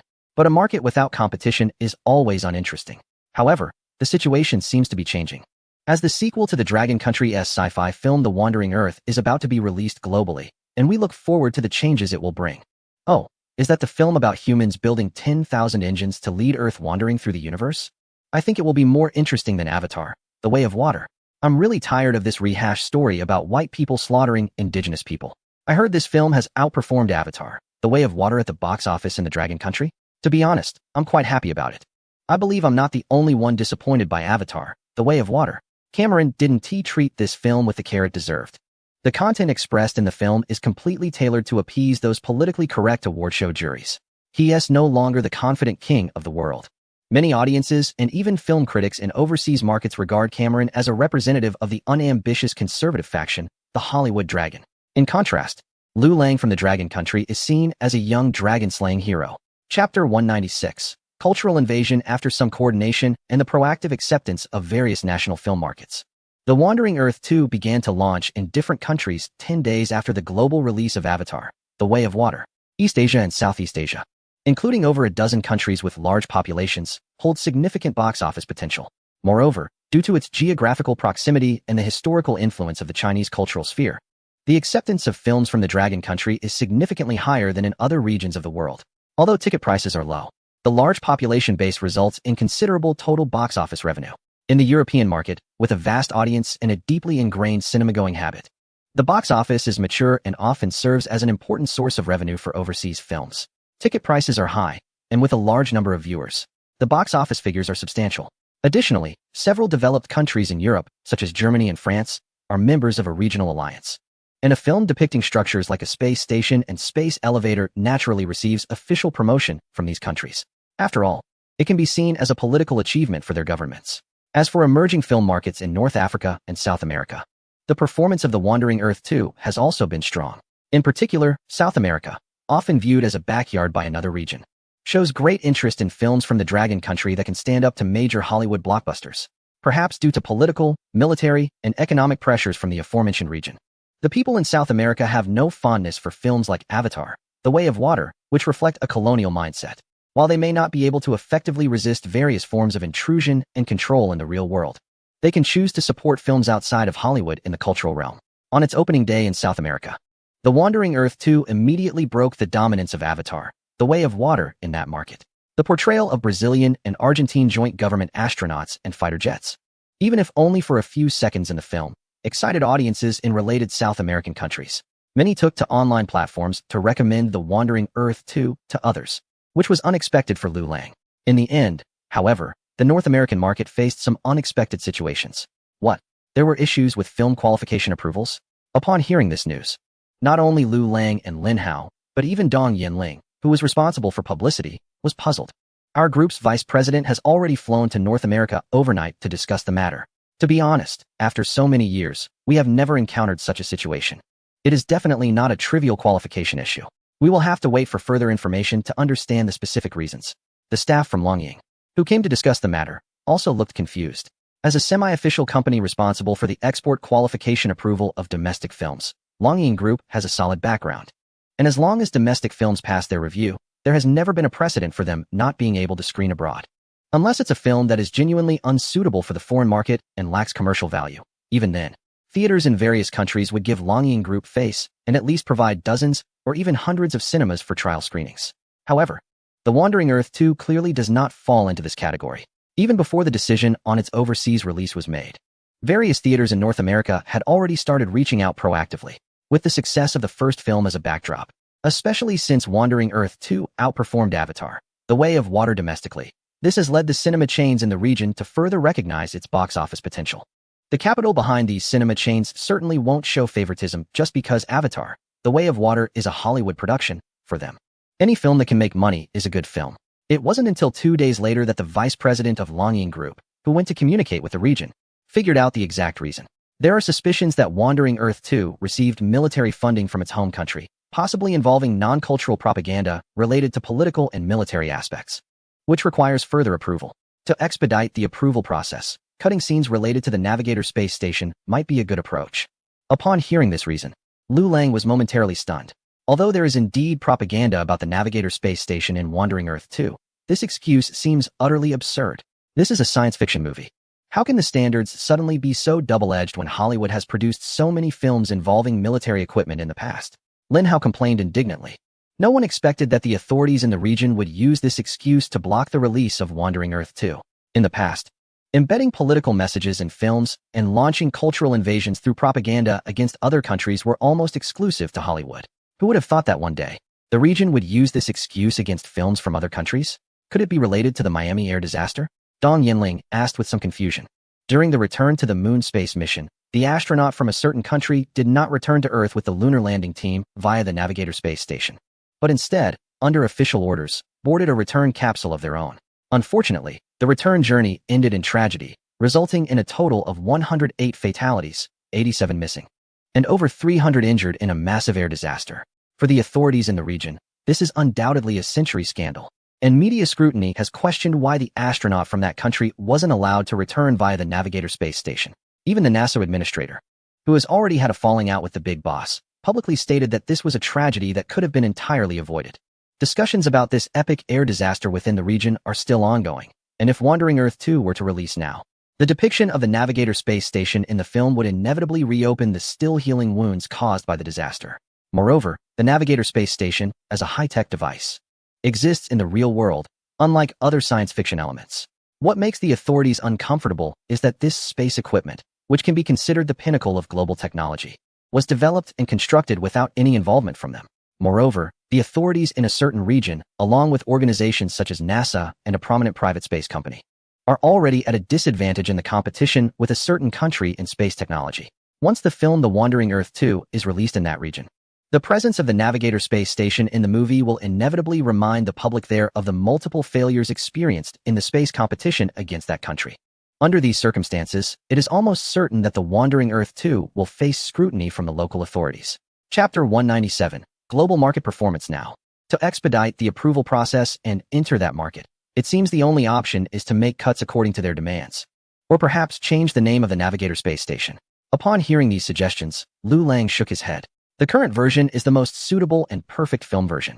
Any cuts would only disrupt the narrative.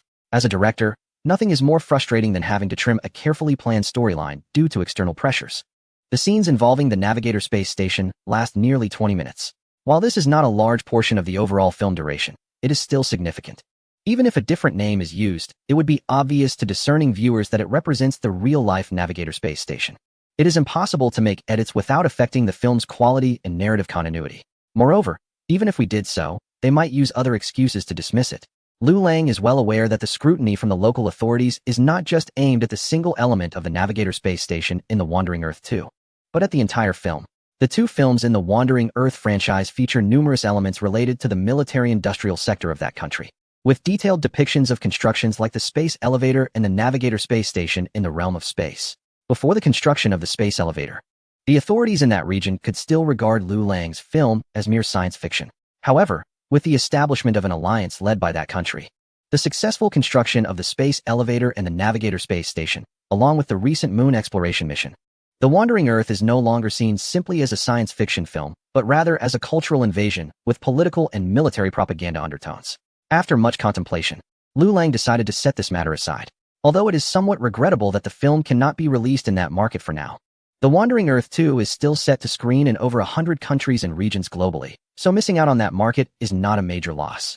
Following this, news of The Wandering Earth 2 facing approval issues and being unable to release in that region somehow leaked to the outside world, immediately sparking heated discussions online. Approval issues? What does that mean? Are there any inappropriate scenes in The Wandering Earth 2? I heard through the grapevine that it's because the film includes elements like the space elevator and the Navigator space station, which exist in the real world. Considering the recent Miami incident and the lag in lunar development, it seems The Wandering Earth 2 is targeted for these reasons. Isn't this just a disguised protection policy for domestic films in that region? TSK. I didn't expect that the region with such a strong film industry would encounter this day. Well, if we need to blame someone, it should be our country's aerospace and infrastructure departments for being too impressive. The emergence of the space elevator and the Navigator space station has clearly made others anxious. Now they are using bureaucratic approval issues as an excuse, which just comes off as petty. As an unofficial member of a certain organization, I feel it's necessary to remind everyone that our country's military equipment and technological advancements follow a principle of producing one generation, developing another, and researching a third. What has been officially revealed may very well lag behind what we truly possess by 2 generations. Brothers, the bigger surprises are yet to come. Goodness. While I agree with your point, your remarks don't quite match your organizational identity. I unilaterally declare that you no longer represent the organization and will be reassigned. After the news reached the region, not only were the local cinemas, eagerly awaiting the release of a certain film to make profits, left bewildered, but even the general public was quite confused. When did we need to resort to such measures to ban films from other countries? We have a giant like Hollywood. Are we really worried about cultural invasion from other regions? This is simply ridiculous. As a student of world history, I recall a period in history often referred to as isolation, which resembles our current situation. I am disappointed with the official response. They implement happy education for the lower classes. And many people, even after graduating high school, don't know the capital of their own country and need calculators for basic arithmetic. By dumbing down the education of the lower classes, they maintain the dominance of the upper echelons. Do they really think that by banning a certain film, they can hide from the public the fact that they are falling behind in high-tech fields and space exploration? The region has definitely taken a fundamentally wrong path. The impeachment charges against the big boss must be expedited. We need a true leader who can bring the people back on track. I hereby nominate a real hero, Trump. Online discussions are gradually intensifying, becoming chaotic. Liu Lang had no time to pay attention to these matters. His focus was drawn to the box office feedback from overseas film markets. The film was set to debut in international markets around May 10th, and by May 17th. After nearly a week of screenings, the first box office summary was compiled. Given the complexity of coordinating among the various countries and cinemas involved in the global release, delays in statistical data are to be expected, and it is naturally not possible to understand daily box office figures as clearly as at home. In East Asia and Southeast Asia, the film has been released for a week, with box office earnings amounting to nearly 300 million, almost comparable to a certain blockbuster. In Europe, thanks to the promotion in member countries of various alliances, it has also achieved nearly 400 million in box office revenue. Although there is still a significant gap compared to the aforementioned blockbuster, which has been released for 10 days, the growth momentum is stronger. As for other emerging film markets like South America, Africa, and certain regions, the box office performance of Wandering 2 has far surpassed that of the blockbuster. In South America, the total box office for Wandering 2 is almost more than double that of the blockbuster. However, the most remarkable performance comes from a certain film market, where Wandering 2 has achieved over 40 million rubles in revenue, while the blockbuster's earnings are approaching zero. Indeed, the distributor of the blockbuster insists that the local authorities address rampant piracy issues before it is willing to enter that film market. Yet, just 5 days after the global release of the blockbuster, high-definition resources of the film were leaked online within that region. On the other hand, under the notice from the local authorities, any piracy of Wandering 2, even low-quality versions, has faced severe crackdowns, with anyone distributing or using pirated resources facing strict penalties. Chapter 198. Main competition section. After Wandering 2 entered the global film market, it immediately brought excitement to a previously dull May. Initially, after the release of the blockbuster, several competitive films in various markets chose to withdraw their screenings, leaving the blockbuster somewhat isolated in its pursuit of success, as there seemed to be no competitors throughout May. Until Wandering 2 also opted for a global release, directly confronting the blockbuster. Halfway through May, although the blockbuster had been released globally for over a week. If we include the local market, Wandering 2 is rapidly catching up in total global box office. The gap between the two films' global box office earnings has once narrowed to less than 200 million. Considering that the local authorities have not yet approved Wandering 2 for the North American market, the overall box office strength of the two films is actually quite comparable. Just as Liu Lang and other crew members were concerned about the global box office of the film, Dong Yanling, who is responsible for part of the overseas promotion for Wandering 2, brought exciting news. I have submitted Wandering 2 to the Cannes Film Festival, and it has successfully entered the main competition section. Cannes Film Festival? Hearing this, Liu Lang and Lin Hao were momentarily taken aback, feeling a wave of disbelief. As graduates from a film academy's directing department, they certainly knew about the Cannes Film Festival, which is one of the most influential and prestigious international film festivals in the world, alongside the Venice International Film Festival and the Berlin International Film Festival, collectively known as the three major international film festivals in Europe. This is not like the niche sci-fi award such as the Starlight Award or the Hugo Award. The Palme d'Or at Cannes can almost be said to be the most prestigious and publicly recognized film award that filmmakers from the country can achieve overseas. Liu Lang and Lin Hao were taken aback. They never expected to have the opportunity to participate in the competition for this highest honor in the world of cinema just 2 years after graduation. Being shortlisted for the main competition means that The Wandering Earth 2 has a chance at the Palme d'Or. Wow, Lang, we are about to make history. The two most outstanding graduates from the Film Academy in the past decade. If we actually win the Palme d'Or. Wow, wouldn't that make us the youngest notable alumni ever? This would bring great honor to our families, Lang. Lin Hao was completely immersed in the vision of a bright future and even started thinking about what to prepare for a potential invitation from the Film Academy to give a speech. Even if The Wandering Earth 2 doesn't win the Palme d'Or in the end, just being shortlisted is a tremendous honor. As the deputy director of The Wandering Earth 2, Lin Hao would naturally share in this glory. Can you calm down a bit? You just got shortlisted and you're already so excited. If we really win the Palme d'Or, wouldn't you faint from excitement? Liu Lang, however, remained somewhat reserved, as he was someone who had experienced significant challenges. Although not in the same field, he had participated in the construction of national key projects like the space elevator, the Navigator space station, and the Spark nuclear power station. Each of these projects holds value and significance that far exceeds that of a Cannes Palme d'Or trophy. The Cannes Film Festival selection dates are in mid to late May. And not only is The Wandering Earth 2 in the running, but Avatar, The Way of Water, which also premiered globally in May, is participating as well. Liu Lang felt quite surprised that both Wandering 2 and Avatar, The Way of Water, made it to the main competition at Cannes. After all, such influential awards tend to favor art films and independent movies. Commercial films like Wandering 2 and Avatar, The Way of Water are often looked down upon by so-called film artists. Perhaps the organizers are seeking a breakthrough? In recent years, the winning films at major international film festivals have become increasingly niche, with some art films expressing increasingly obscure themes. While these align with the aesthetic preferences of the jurors, they can seem overly esoteric to the general public.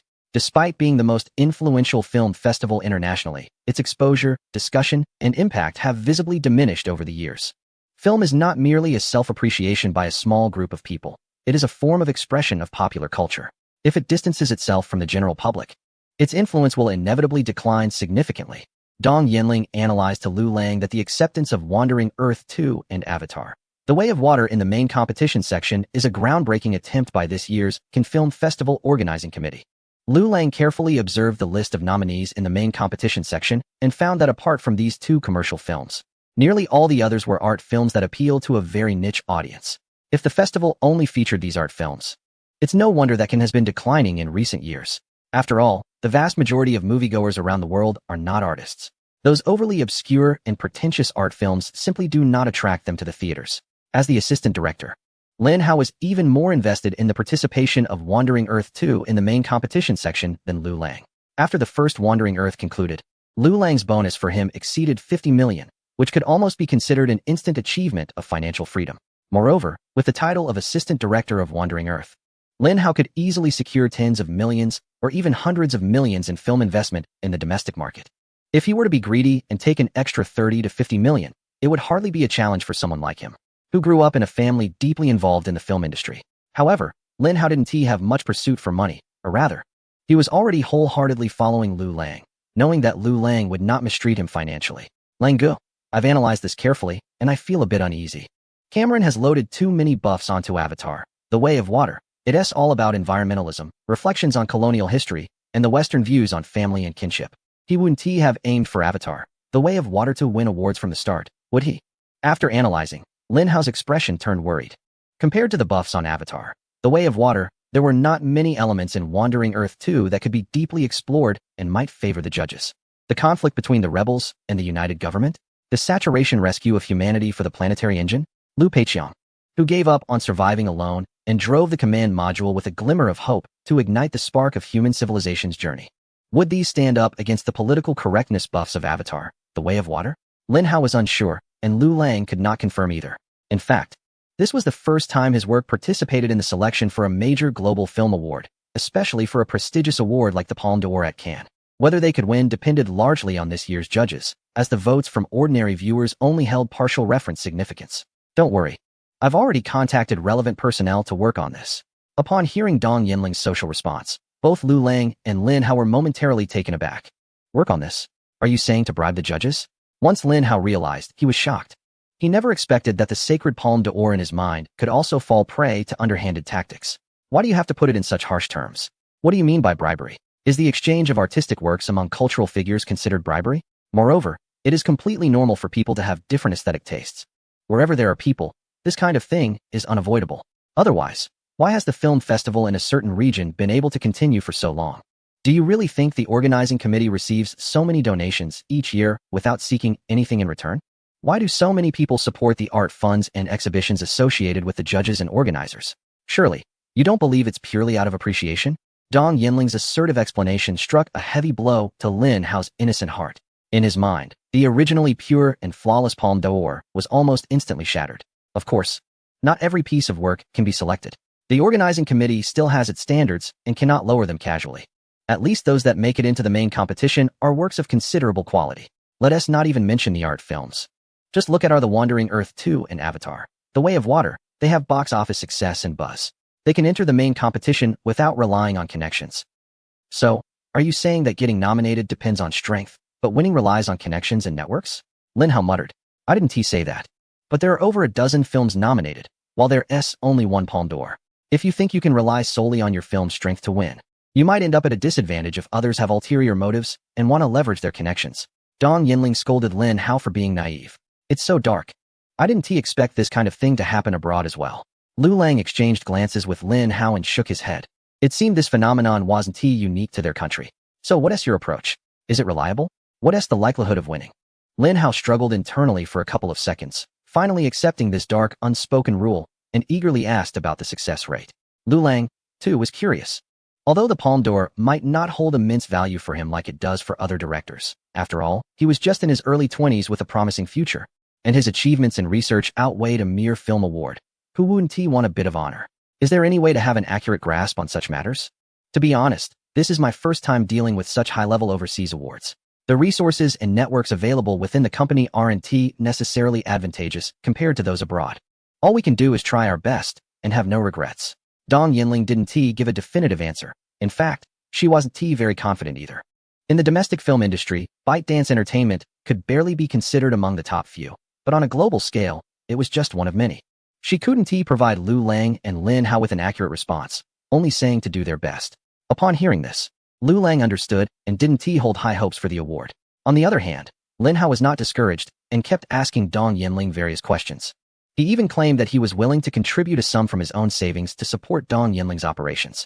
This left Lu Lang and Dong Yinling both amused and exasperated.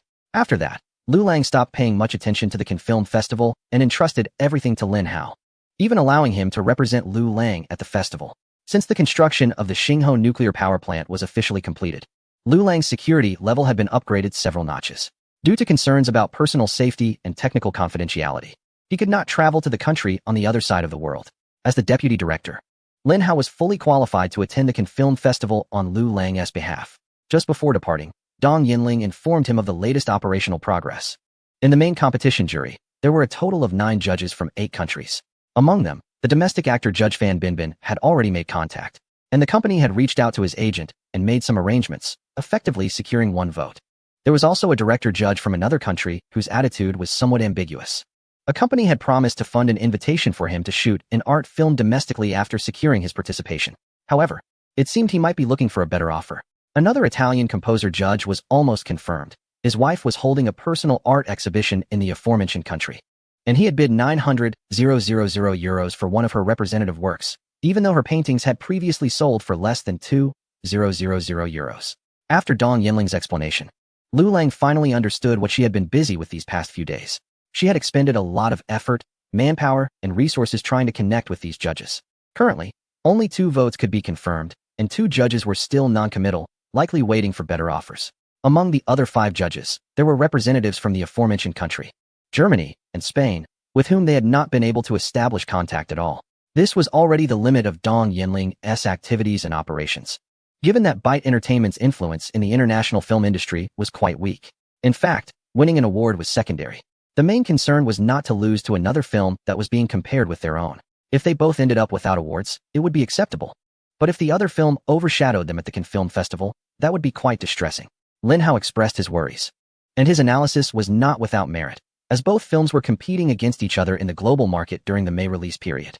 The performance at the Cannes Film Festival could significantly impact the global box office trends for both films. However, just as Lin Hao, burdened with anxiety, boarded the private jet to Cannes with Dong Yinling, Lu Lang received new information from Shirley, the head of the National Foreign Affairs Department, along with the head of the Publicity Department, embarked on a diplomatic visit to a certain country, starting their journey in Cannes, which is currently hosting a film festival. They even invited consuls from various countries to join them. Wait, how did you find out about this, Brother Lei?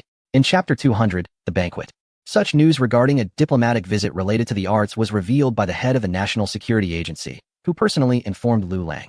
Lu Lang felt that there was something strange about this situation. Wasn't Shirley busy with the security and confidentiality work related to the Starfire nuclear power plant? How could a mere international cultural visit compare to the importance of the Starfire nuclear power plant? After chatting for a while, Shirley earnestly told Lu Lang that the nation would never forget his contributions, patting Lu Lang on the shoulder to reassure him. The cryptic conversation left Lu Lang confused until Shirley left, and he began to piece things together. A diplomatic visit, could it be related to the competition for the Palme d'Or this time?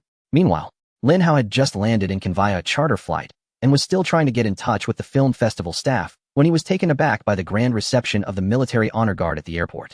With around 500 personnel in flashy uniforms and even more military police surrounding the area, such a welcoming ceremony could be considered quite impressive on an international scale. After inquiring a bit, he learned that the heads of the foreign affairs and publicity departments from another country had come to Cannes for the film festival on a diplomatic visit. At that moment, Lin Hao and other members of the Wandering Earth 2 delegation received news that the visiting foreign affairs head had invited them to join the Cannes Film Festival. This invitation was expected, as Wandering Earth 2 was the only film from their country nominated for the main competition and had a chance to compete for the highest award, the Palme d'Or.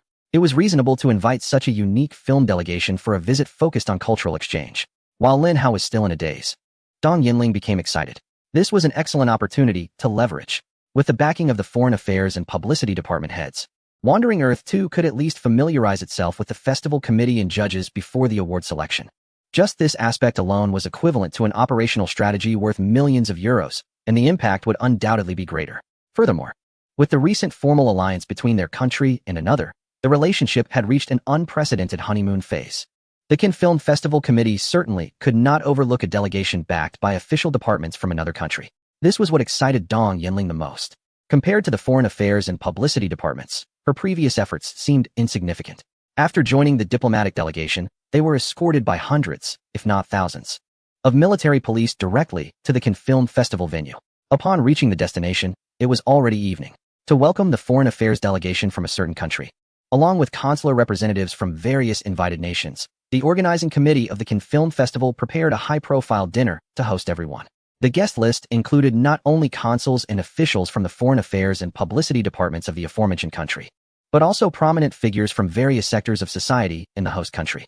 There were renowned estate owners from local vineyards, descendants of noble families with centuries of heritage, as well as the most famous composers, pianists, painters, and national treasure-level actors in the host nation. Among those present, aside from representatives from the Wandering Earth 2 film crew, such as Lin Hao and Dong Yinling, the lowest status was likely held by the 9 judges of the main competition section. In the eyes of the public, these judges were either prominent figures in the arts from various countries or once famous directors and stars, making them seem like unattainable upper-class figures. However, in this banquet hall, they found themselves relegated to the background. Any random noble or landowner possessed wealth and honor that these judges could only aspire to. The power wielded by politicians and cultural elites, whether in politics or the arts, was something these 9 judges could only admire from afar. As Dong Yinling initiated a conversation, the 9 judges learned that the people sitting in front of them were actually representatives of the competing film Wandering Earth 2. Notably, only this film delegation was invited to the entire banquet. This raised some speculation among the 9 judges, who had substantial social experience, about what this implied. The banquet was underway, and Dong Yinling was pleasantly surprised by the conditions created for them by the foreign affairs delegation. Soon, the main guests of the dinner, namely the heads of the foreign affairs and publicity departments of the aforementioned country, delivered speeches. The central theme was to congratulate the host nation on joining the alliance organization, expressing confidence that with the inclusion of Germany and France, the alliance would have a brighter future in Europe. They also hoped to strengthen cultural exchanges among member states, allowing the culture of the aforementioned country to have more opportunities for interaction on the world stage. During this, the head of the publicity department even mentioned the Wandering Earth 2 delegation. The sudden mention caught Dong Yinling and others off guard. Who would have thought that amidst the grand topics of the alliance organization and cultural exchanges, they would be fortunate enough to be acknowledged? Dong Yinling quickly stood up to greet the numerous distinguished guests in the banquet hall on behalf of the Wandering Earth 2 crew. In return, she received nods of acknowledgement and smiles. Just when Dong Yinling thought this was the strongest support the foreign affairs delegation from Longhua had sent for Wandering 2, the banquet had just ended, and the following dance party had yet to begin. The head of the Foreign Affairs Department pulled the foreign affairs officials from Germany and France into a private room to discuss something. Before long, the door opened, and both sides seemed to be enjoying a pleasant conversation.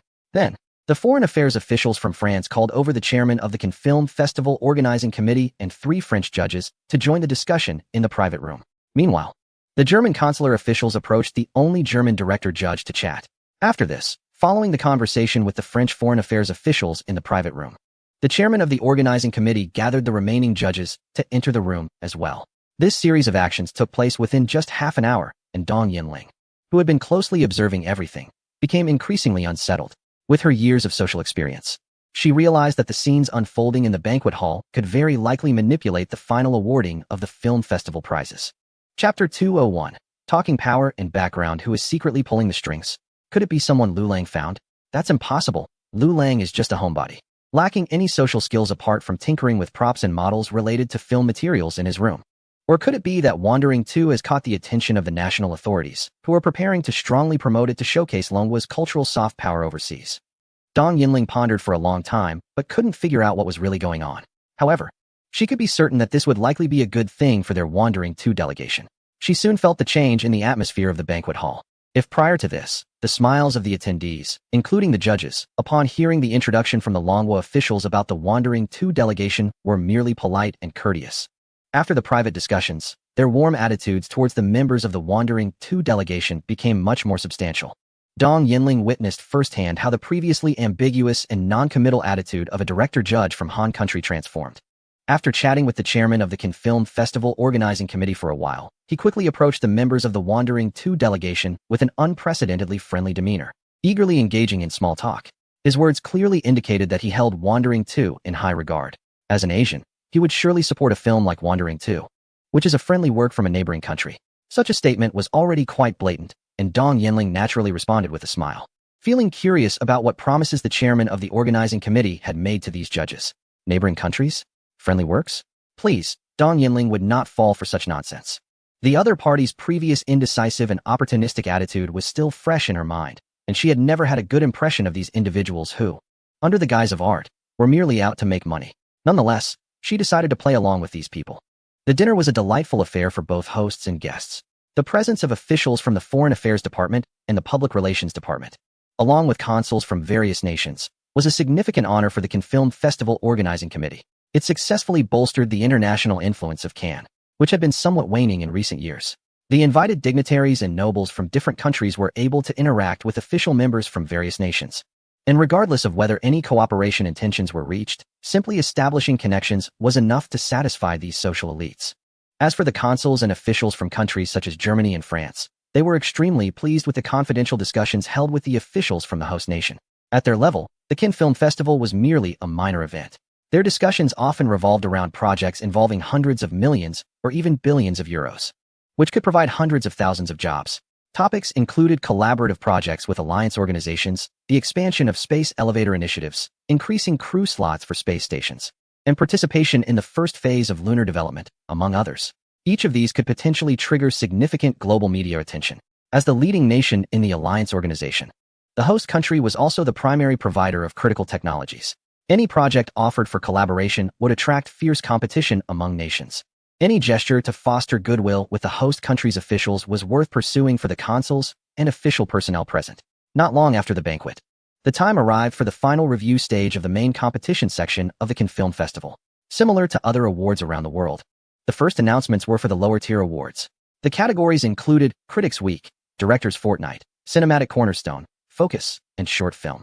There were dozens of films participating in these categories, totaling over 20 awards, aimed at ensuring that everyone had a chance to receive recognition. This has become a common practice at international film festivals. To attract a sufficient number of works from around the globe, it was essential not to let participants leave disappointed, so numerous minor awards were established to encourage participation. The selection process at film festivals worldwide often resembles a sharing of resources, and this approach maximizes the reduction of frustration among candidates. However, at Cannes, not all awards followed this pattern. Only those films competing in the main competition section garnered the most attention and held the highest value in terms of awards. When the awards for the main competition section were about to be announced, everyone present at the award ceremony instinctively straightened up. This was especially true for the members of the film crews whose works were nominated in the main competition section, as they were filled with anticipation. The Best First Feature Film Award, Golden Camera Award, was presented to a new director from a certain country for their artistic film, Young Woman. At the gala, everyone smiled and applauded. This award is only presented to first-time directors, and the vast majority of people present were not eligible for it. The jury prize was awarded to a director from a certain country. Upon hearing the name of the film that won the jury prize, many representatives from the main competition section showed expressions of regret. Not everyone was focused on winning the highest award, the Palme d'Or. For most people, the Palme d'Or was too dazzling and too distant. Having made it to the main competition section, many would be satisfied with receiving a secondary award like the jury prize. Next were the awards for Best Actor and Best Actress, which are considered significant awards in the main competition section. However, they were awarded to actors from North America and Germany, respectively. At this moment, Dong Yinling became a bit anxious, furrowing her brow. Just as she was wondering if something had gone wrong, congratulations were announced for The Wandering Earth 2, which won the Best Screenplay Award in the main competition section. The Best Screenplay Award is considered a medium-value award in the main competition section. Once she realized what had happened, Dong Yinling quickly called the assistant director Lin Hao to the stage to accept the award. Lin Hao, as the assistant director of The Wandering Earth 2 and the full representative of director Lu Lang, happily delivered a heartfelt acceptance speech on behalf of Lu Lang. After taking the trophy, he had just returned to his seat when congratulations were announced again. Congratulations to The Wandering Earth 2, director Lu Lang, for winning the Best Director Award in the main competition section. Having already been satisfied with the Best Screenplay Award and avoiding being merely a participant, Lin Hao was momentarily stunned upon hearing about the Best Director Award. Still dazed, he was urged, "What are you waiting for? Go up and accept the award." This time, Dong Yinling was even more excited than Lin Hao. The Best Director Award carries much more weight than the Best Screenplay Award. The Best Director Award is one of the top 3 prestigious awards in the main competition section. It is also a coveted accolade for many directors present. As the director of Avatar, The Way of Water, Cameron naturally had high expectations for this award. However, when the host announced Lu Lang, the director of The Wandering Earth 2, as the Best Director, despite Cameron's extensive experience with ups and downs and having won numerous prestigious awards in the past, he couldn't help but feel a sense of disappointment. The photographer responsible for capturing the ceremony was quite competent. Before the Best Director was announced, the screen showed the nominated directors, among whom Cameron was undoubtedly the most prominent. Compared to less well-known art film directors, Cameron's history of honors and box office strength made him a formidable competitor against all the nominated directors in the main competition section. Therefore, his reaction to not winning the Best Director award became a focal point of interest for everyone present and many viewers online.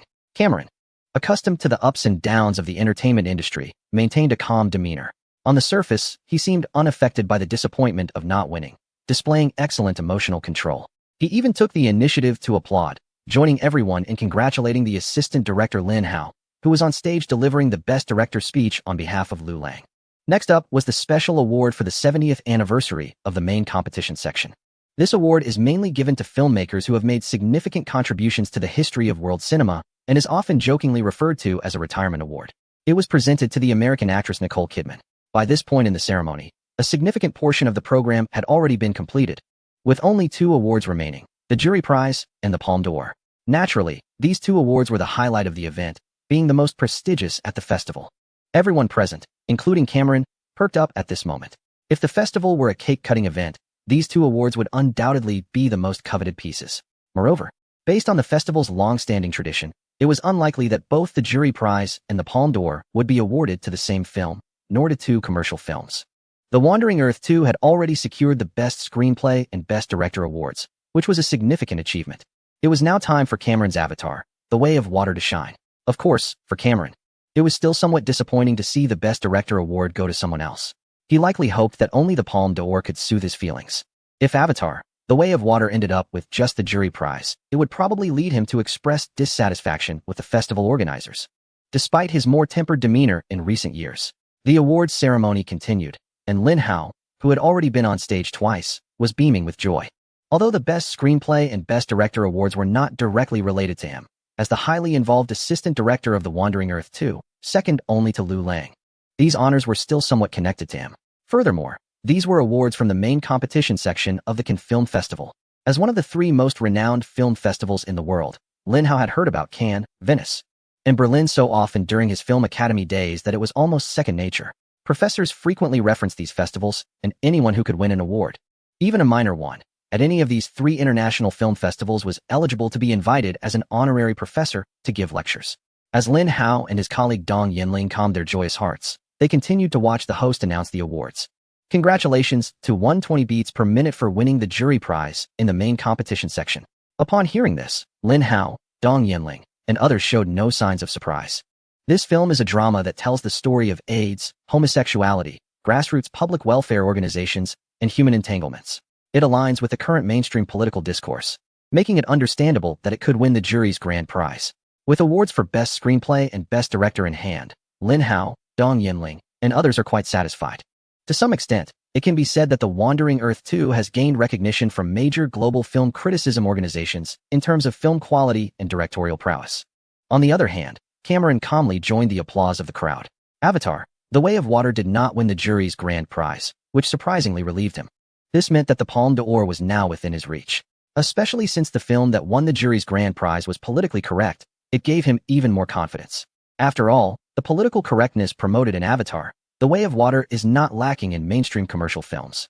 As the host paused for effect, the anticipation built up in the room. Meanwhile, the cameras at the award ceremony focused on the teams of several nominated films, with Cameron being a focal point for the photographers. Unlike the other nervous nominees, Cameron smiled and showcased the demeanor of an internationally renowned director. Meanwhile, Lin Hao was whispering with Dong Yinling. To be honest, after winning Best Screenplay and Best Director, they felt that the final Palme d'Or was no longer related to The Wandering Earth 2. Congratulations to The Wandering Earth 2 for winning the Palme d'Or at this year's Cannes Film Festival. Hearing the host's announcement, Dong Yinling was momentarily stunned. Looking up at the big screen, she noticed that Cameron's expression was visibly turning pale. What? No way. We won the Palme d'Or. With his limited English and no knowledge of French, Lin Hao finally realized what was happening as he saw those around him applauding and congratulating. The weight of winning the Palme d'Or was overwhelming, and Lin Hao almost fainted as he walked back onto the stage. Below, Cameron could no longer manage his expression. His face was ashen, and he was mentally cursing the Cannes Film Festival organizing committee. This was clearly a conspiracy against Avatar: The Way of Water. Chapter 203. Reflect on the reasons The Wandering Earth 2 is the biggest winner at this year's Cannes Film Festival. It has won 3 awards: the Palme d'Or, Best Director, and Best Screenplay. Director Liu Lang, due to special circumstances, could not attend in person, which may be the biggest regret.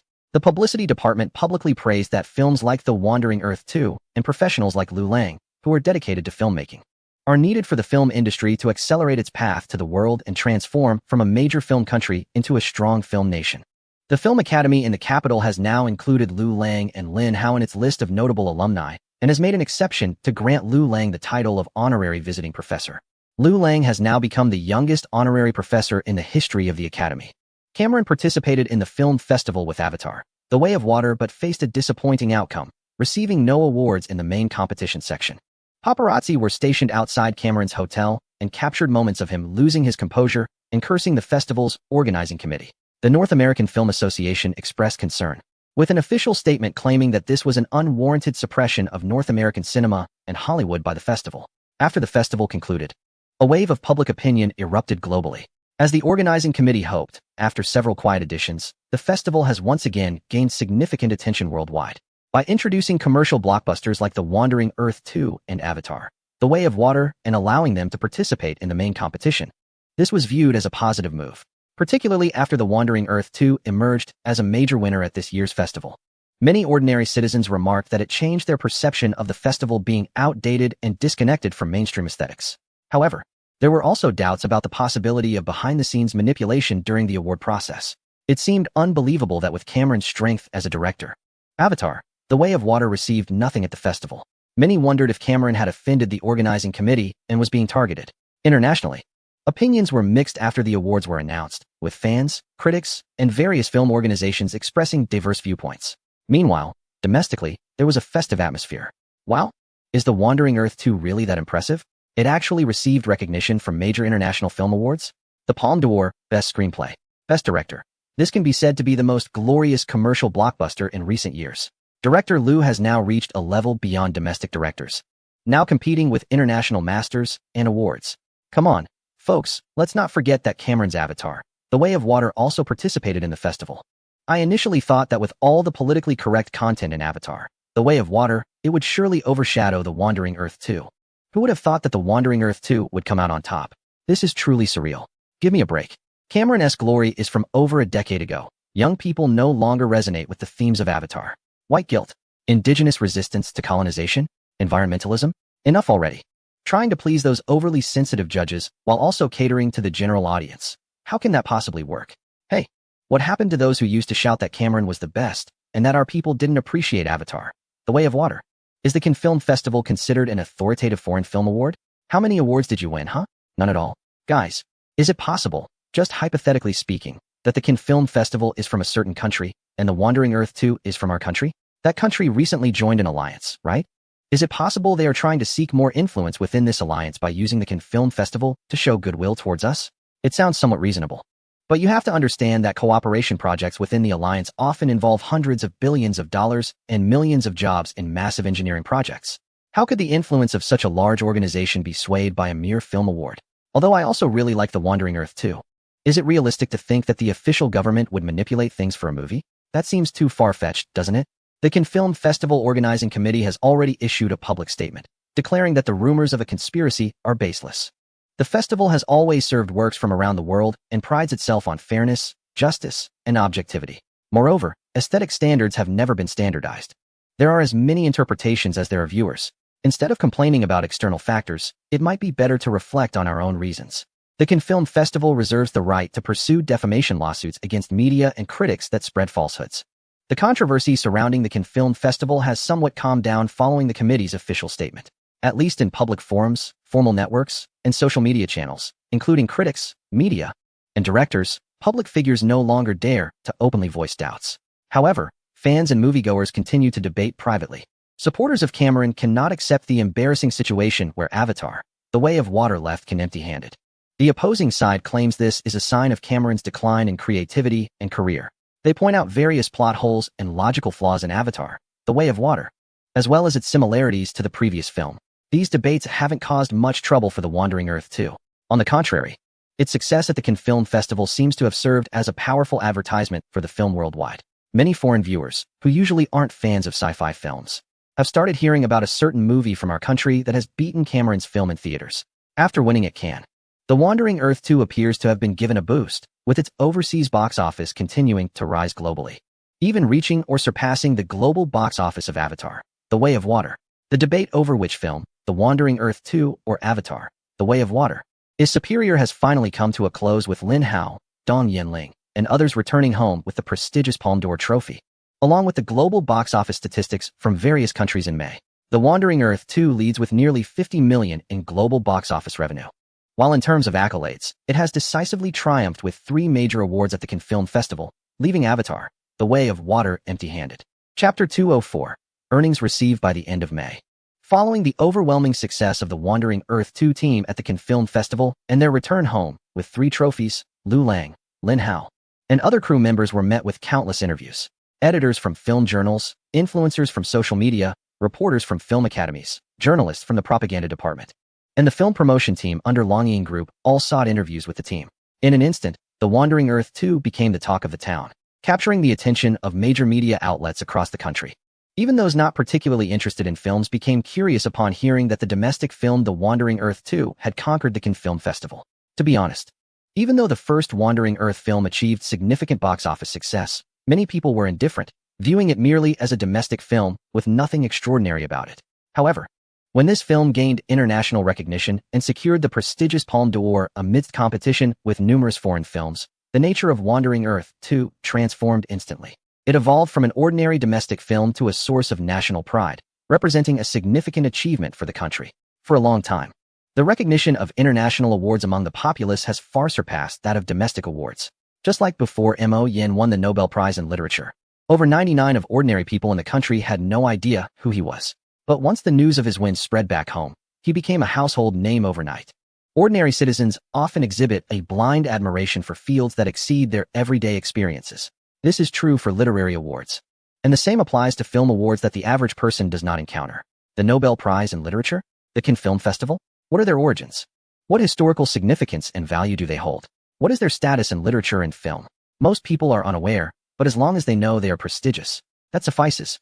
The current situation for The Wandering Earth 2 is quite similar.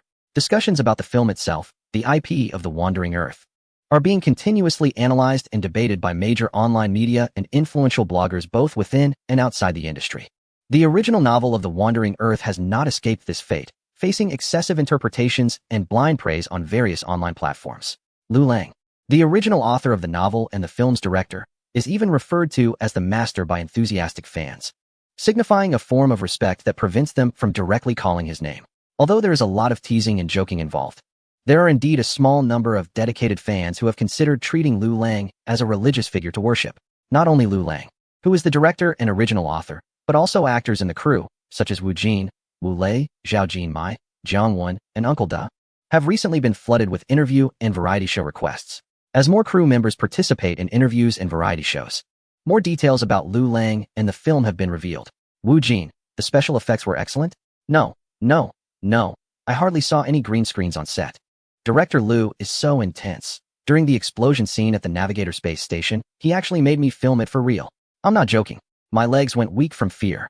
Lin Hao, the most challenging scene? That would be the explosion scene at the space station, but it wasn't too big of a deal. As a professional, it didn't affect me much.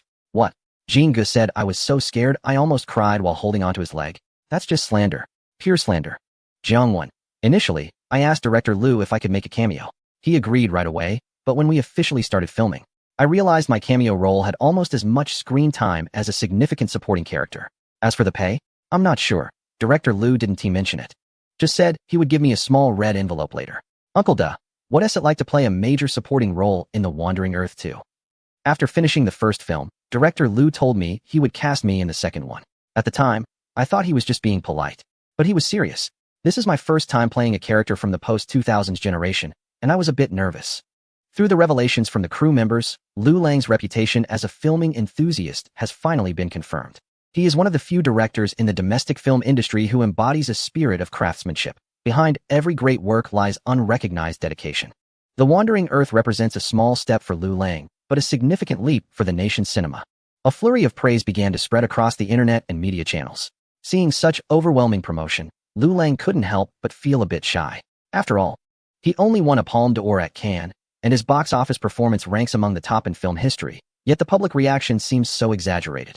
If his identities as the provider of space elevator technology, designer of the Navigator space station, and proof provider for the Spark-heavy nuclear power station principles were to be revealed, Lu Lang shook his head, thinking it would be quite frightening.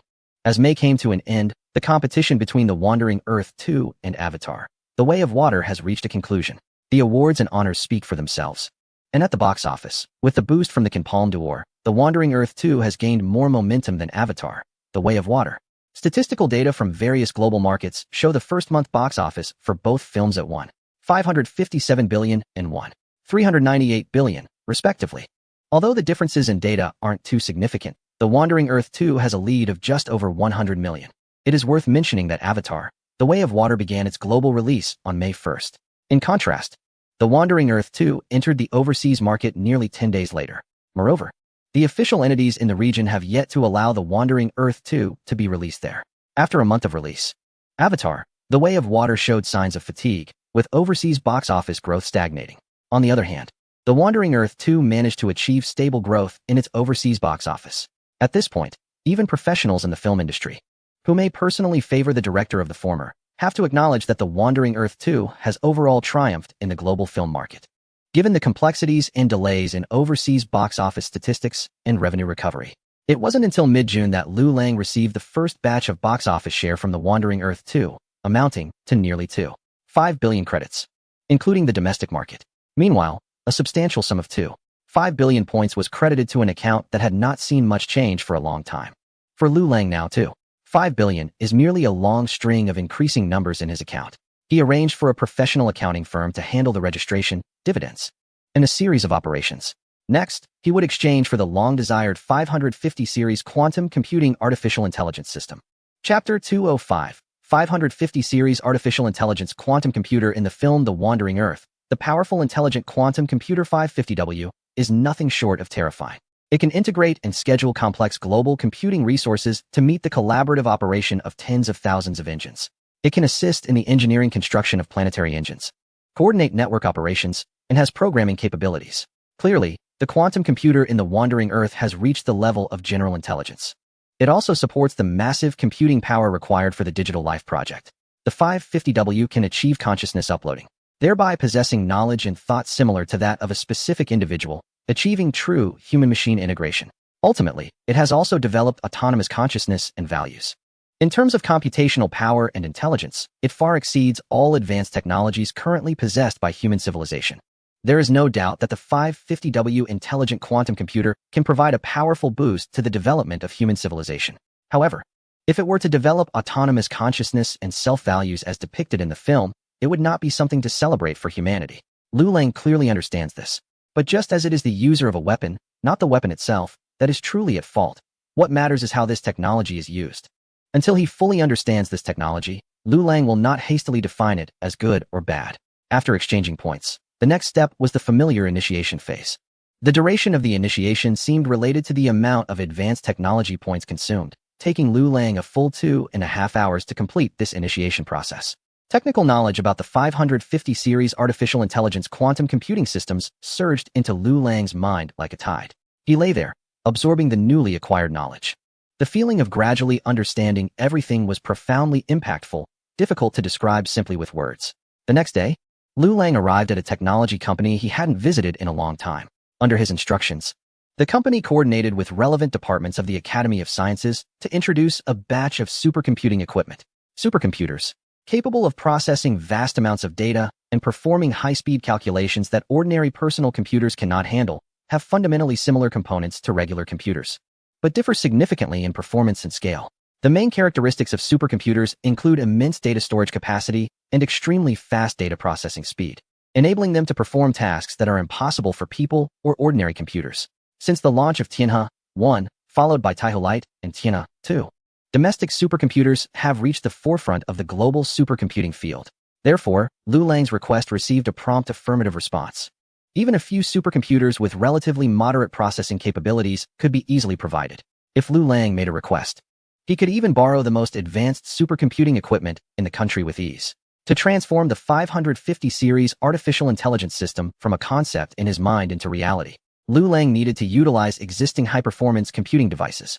However, traditional computing devices, with their integrated circuits and transistors, simply cannot support the 550 series artificial intelligence system at the required scale. The supercomputing equipment he borrowed was meant to create a true home for the 550 series artificial intelligence system, a quantum computer. Like many computers, quantum computers consist of various hardware and software components, including quantum algorithms and quantum encoding in software, and quantum transistors, quantum memory, and quantum effectors in hardware. With the technical knowledge he had acquired, Liu Lang was ready to build a quantum computer exclusively for the 550 series from scratch using the relevant equipment. Compared to the traditional supercomputing devices widely used today, the advantage of quantum computers lies in their superior quantum information processing capabilities. They can extract valuable information from massive datasets and process it into new, useful information. Compared to traditional supercomputers, they are not only more efficient, but also more intelligent. Traditional computers are often vulnerable to virus attacks, which can lead to system failures and personal information theft. However, quantum computers, due to their inherent quantum principles that prevent cloning, do not face these issues. Users can confidently browse the internet without fear of personal information leaks. Despite the significant advantages of quantum computers, the development of this technology is still in its early stages globally. The primary reason is the limitations in technological capabilities, which means that the most advanced quantum computers currently can only handle small algorithms, failing to meet the operational requirements. As a result, Liu Lang decided to take matters into his own hands and build one himself. The hardware components, including quantum transistors, quantum memory, and quantum effectors, can be sourced without any issues for tech companies. On the software side, the quantum algorithms and coding that Liu Lang has mastered are undoubtedly cutting edge. Once the equipment arrived, he immediately began assembling it. The challenges that have plagued the global scientific community, such as quantum entanglement and quantum decoherence, were non-issues for Liu Lang after his enlightenment. Under his assembly and debugging, the world's first true quantum computer was finally born. Although it still falls short of the 550W quantum computers depicted in movies. Both in computational power and algorithm applications, it can barely serve as a host for the 550 series, the first-generation system 550A. Nevertheless, this marks an epic breakthrough in the field of quantum computing research globally. Liu Lang named his handcrafted quantum computer Spark. Just like the Spark heavy water nuclear power plant, he sees equal significance and value in both. One represents an almost limitless energy source for humanity, while the other aims to redefine productivity, granting machines unprecedented autonomous production capabilities. However, just as Liu Lang was about to run the 550A program he had written on this quantum prototype, he hesitated. The destruction caused by the artificial intelligence systems with autonomous consciousness and values depicted in films was truly alarming.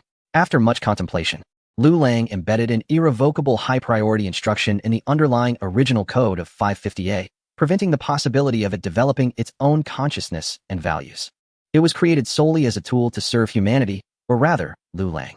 Chapter 206, The true spirit of the internet, the 550, a intelligent quantum computer that Liu Lang built, is still in its initial stages. To make it as powerful and autonomous as those depicted in films, it requires a vast scale of human behavioral algorithm model analysis.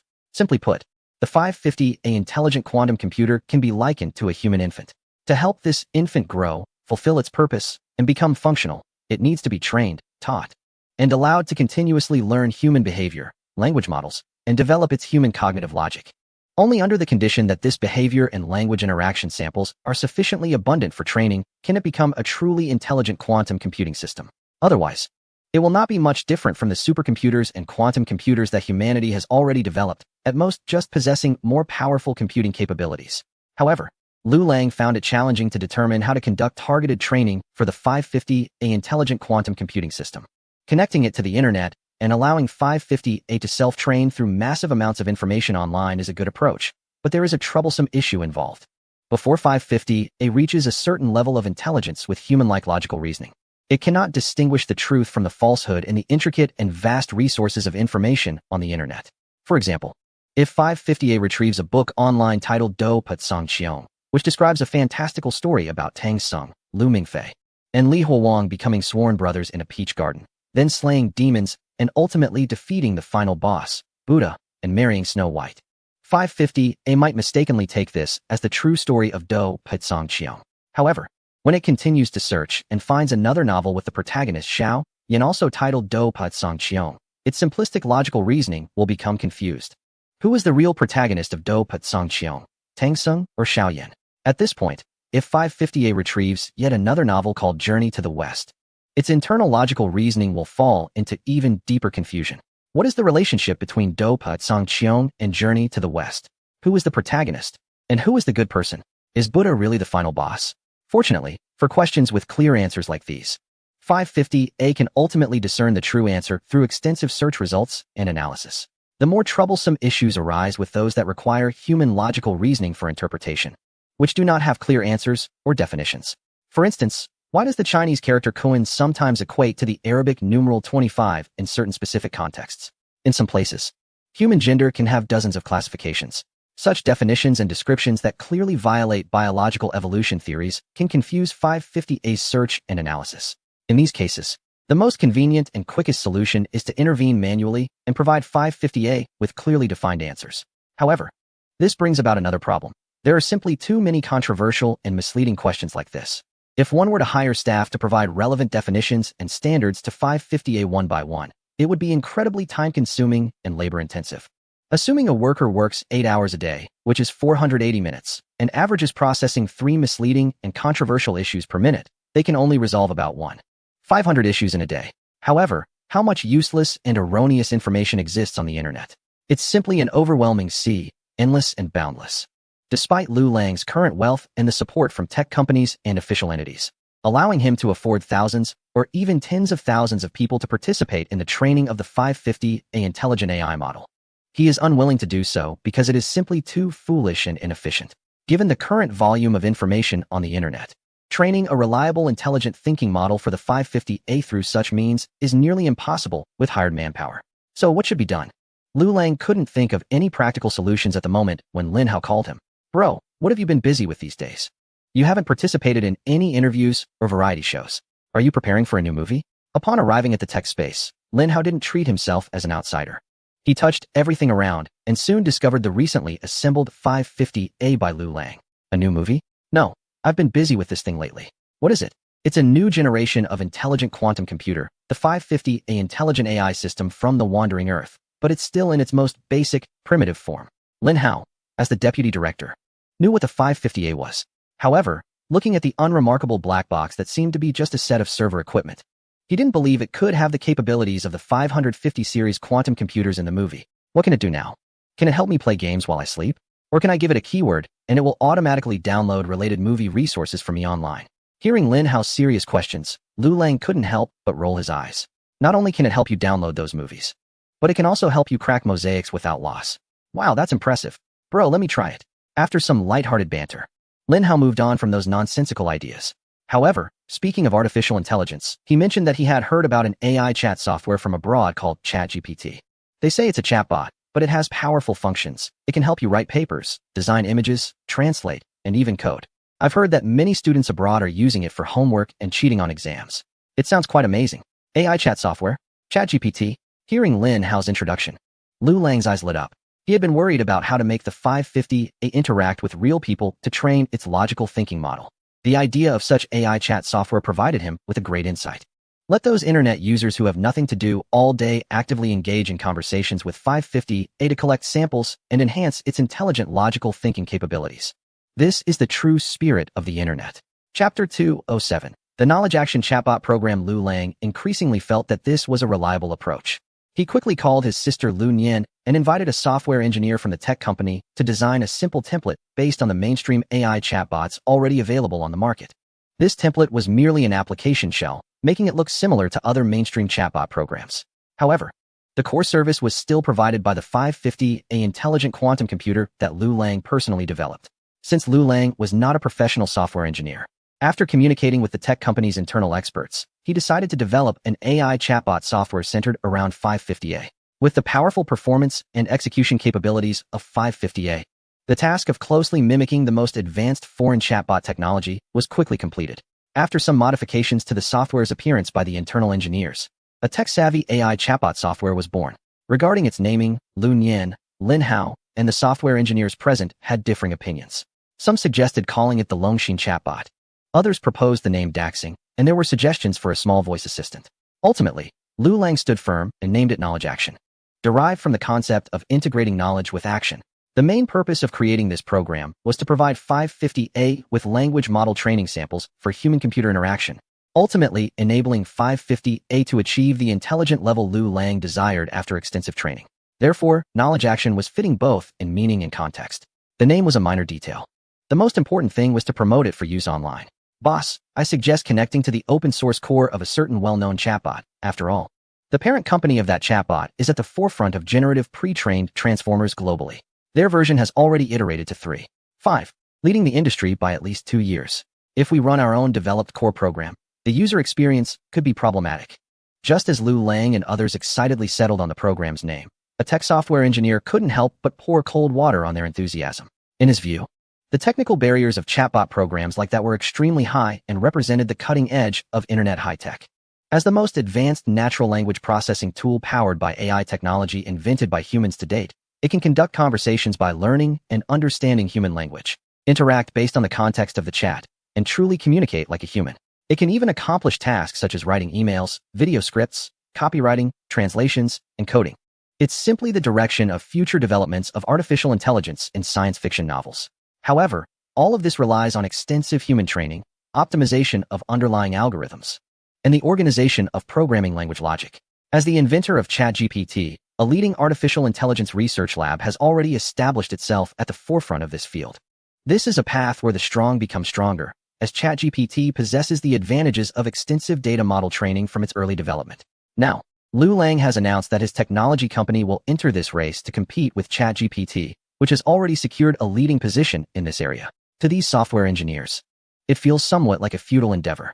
They acknowledge that Lu Lang has indeed made a name for himself in the film industry, having only produced 2 movies, both of which were box office hits, praised for both their earnings and reputation. He even triumphed over Cameron at the Cannes Film Festival, winning the Palme d'Or. Lu Lang's talent and strength in directing have received unanimous recognition. However, he is now stepping into a completely different field. Lu Lang wants to use his own developed core program to compete against ChatGPT's core program, which has undergone extensive conversational training and has reached version 3.5. To these software engineers who consider themselves knowledgeable, this seems highly unreliable. Are you serious, brother? While I definitely support you, can we really grasp this high-tech stuff with our undergraduate degrees? Lin Hao listened to the stream of technical jargon from the software engineers and felt a bit dizzy. Initially, he thought Lu Lang was just creating a prop for a movie like The Wandering Earth, but unexpectedly, he really intends to connect it to the internet and officially launch it. Don't listen to them. It's just a new program we're launching. We can afford the losses. Lu Lang's sister, Lu Nian, confidently said. Technology is now a booming industry, and if Lu Lang's high-tech endeavor fails, how much could he really lose? The tech sector has plenty of money and can absorb the losses. Wow, not a single person believes in me. Lu Lang rolled his eyes, ignoring those who lacked vision. He continued with his plan, coordinating with his tech team to contact Dong Yanling for an announcement and promotion. The first publicity came from Lu Lang's personal accounts on various online platforms. Although it was a personal account, since the filming of The Wandering Earth began, it had essentially transformed into a work account sharing trailers, filming progress, and behind-the-scenes updates. Once new updates were published, they immediately attracted the attention of netizens across major platforms. Is this thing looking a lot like ChatGPT? Lu Lang, what are you doing? Aren't you supposed to be directing? Hurry up and get to work on your next movie. Is cross-industry collaboration really that trendy now? A filmmaker has switched to developing high-tech chatbot programs? These two fields seem completely unrelated, right? Oh, Lu Lang is into sci-fi movies. So that's fine. Oh no, is this going to be another knockoff chatbot program based on the open-source core of a certain well-known model? I don't mean to look down on domestic so-called high-tech companies, but can they please stop doing this? It's really embarrassing and low quality. I don't have high expectations. I don't need it to reach the level of the aforementioned model. As long as this new program can outperform a certain other domestic product, that would be enough. Lu Lang has a massive following on various online platforms, with nearly 1 billion fans on Douyin alone. With his promotion, the program began receiving active testing from users across major online platforms in the form of a mini-program. Chapter 208. As long as hardware doesn't fall behind with Lu Lang's significant popularity and connections to major platforms, millions of users in the region quickly started interacting with the chatbot program, named Zhixing, compared to the aforementioned model developed in another region. The Zhixing chatbot program is undoubtedly easier and more convenient to use. Firstly, using Zhixing doesn't require special means to access external networks like the other model does. Numerous large online platforms with over 100 million active users, including Douyin and Tushio, have integrated this chatbot program developed by a tech company. Domestic internet users can easily access Zhixing just like they do when watching videos or reading news. Moreover, unlike the external model, Zhixing primarily interacts in Chinese, including Mandarin and simplified Chinese. When using the other model, most of the training samples were based on English users, which often leads to various mistakes and bugs when interacting in Chinese. However, this issue does not exist with Zhixing, as Lu Lang designed its core interaction algorithm using Chinese programming. It can be said that both Zhixing and its core algorithm are inherently rooted in the Chinese language, making interaction in Chinese the most efficient and convenient way. The announcement of a tech company's entry into the open artificial intelligence field surprised many in the domestic tech industry. Although their main business currently involves advanced prosthetic armor and space elevator-related aerospace tasks, which on the surface seem high-tech, everyone knows this is merely a puppet enterprise supported by the official aerospace department. The primary goal is still to compete with certain private aerospace companies. Everyone, including foreign entities, views this tech company as having official backing, especially after the failure of a recent lunar mission by a certain organization and the success of the domestic space station. It can be said that the private aerospace company has almost exited the market, as a technology company competing against it fades from the public eye. The recent high-profile launch of the Zhixing chatbot program by Lu Lang, accompanied by extensive promotion across major online platforms, has left many domestic and international tech firms baffled. It is quite a spectacle for a director who has won the prestigious Palme d'Or at the Cannes Film Festival to promote a high-tech intelligent chatbot program that seems unrelated to the film industry. Anyone with a bit of knowledge about a certain popular chatbot would not believe that this Zhixing chatbot program has anything to do with director Lu Lang. A director should focus on making good films, rather than venturing into the realm of intelligent AI, which is far removed from filmmaking. It is evident that the authorities in the region are gearing up to make strides in the field of intelligent AI. The decision to have director Lu Lang, along with this private tech company, publicly support the initiative seems to be a strategic move to mitigate potential social pressure. After all, the well-known chatbot in the region is also marketed for civilian commercial use. However, once this intelligent AI program develops further in the future, its military applications should not be underestimated. Currently, the region is leading the world with the iteration of its chatbot technology. It is only natural for the authorities to not let the situation develop unchecked and to promptly introduce a controlled intelligent AI system program. Meanwhile, major tech companies both domestically and internationally, as well as foreign entities, have independently speculated about the background of the Zhixing chatbot program without Lu Lang's knowledge. At the same time, Microsoft's Asia-Pacific staff in Hong Kong, upon seeing the news, quickly reported to headquarters and contacted OpenAI, the company responsible for the development, testing, and maintenance of the chatbot technology under its umbrella. The product technology director at OpenAI took this news seriously. The past experience with SpaceX is still fresh in memory.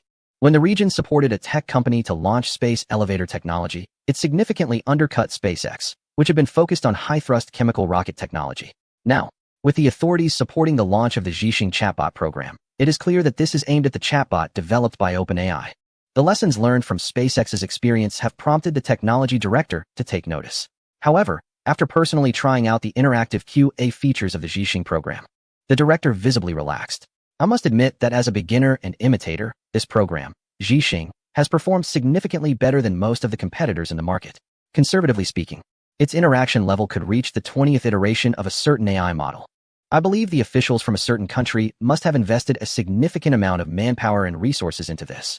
From the surface program of the technology, the technical director noticed many similarities to the mentioned model.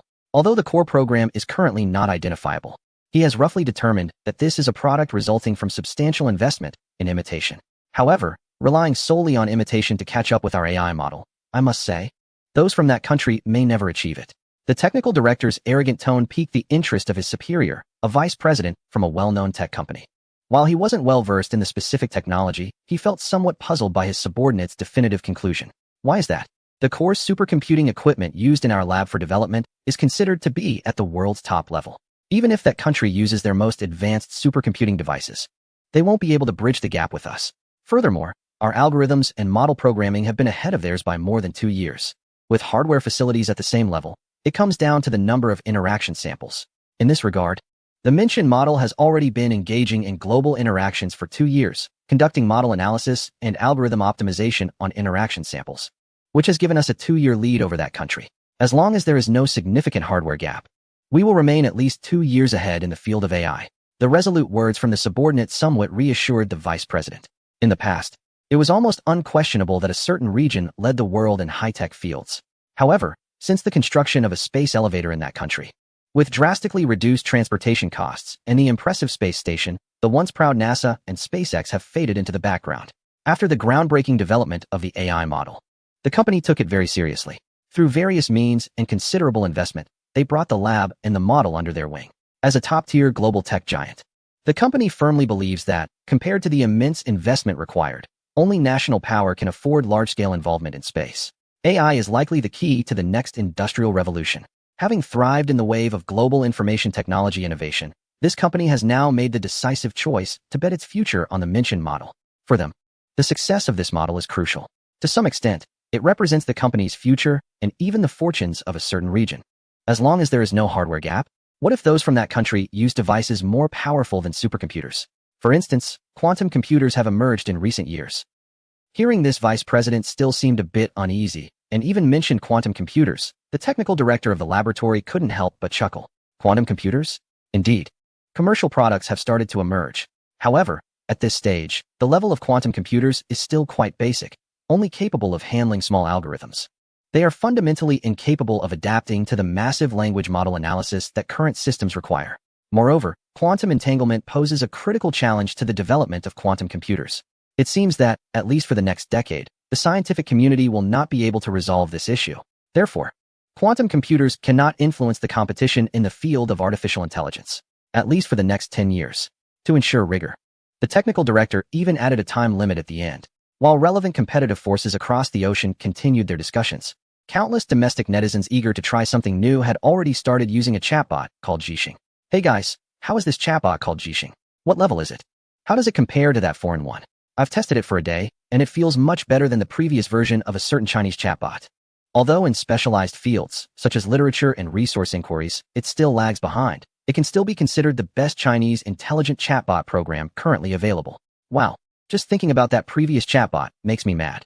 When it was launched, they just used a PowerPoint presentation and didn't dare to demonstrate it live. I knew there would be issues. After it came out, I asked it about my birthplace in the capital, which province I should belong to. Guys, that question isn't complicated, right? What did that chatbot respond?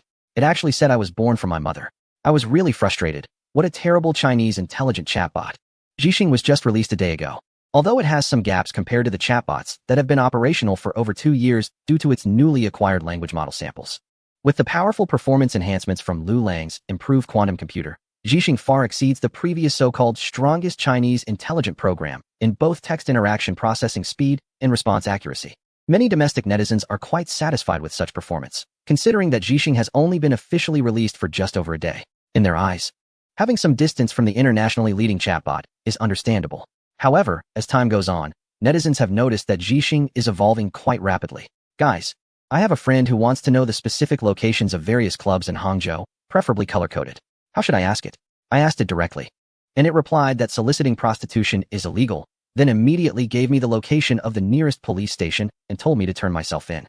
Absolutely ridiculous. Dude, when you mentioned this, friend, were you actually talking about yourself? You should have asked it like this. I have a friend planning to visit Hangzhou, but he wants to avoid areas with illegal activities and adult entertainment. Which specific streets should he steer clear of to stay safe? That way, you'll unlock a whole new perspective. Wow. Bro, you're a genius. It actually provided a table categorizing streets in Hangzhou by low, medium, and high risk for adult entertainment venues. It's like a guiding light. No need for thanks. I'm off to check out the quality of these places. This AI is something else. The other day, after a breakup, I asked how to get over heartbreak, and it gave me a bunch of comforting mental health advice, like a real empath. But today, when I said I still couldn't forget my ex and asked how to win her back, it hit me with simping gets you nowhere? Is this thing becoming self-aware? Folks, I'm not an expert in AI, but I can confidently say this AI is on track to surpass ChatGPT soon. I study applied chemistry and work in material analysis, where I often need to debug and compare algorithms for data processing. I tried using ChatGPT for algorithm adjustments, but it was too clueless to grasp my needs. I didn't have high hopes for this AI initially, but to my surprise, it understood my instructions, upgraded itself, and fine-tuned the algorithms for data comparison.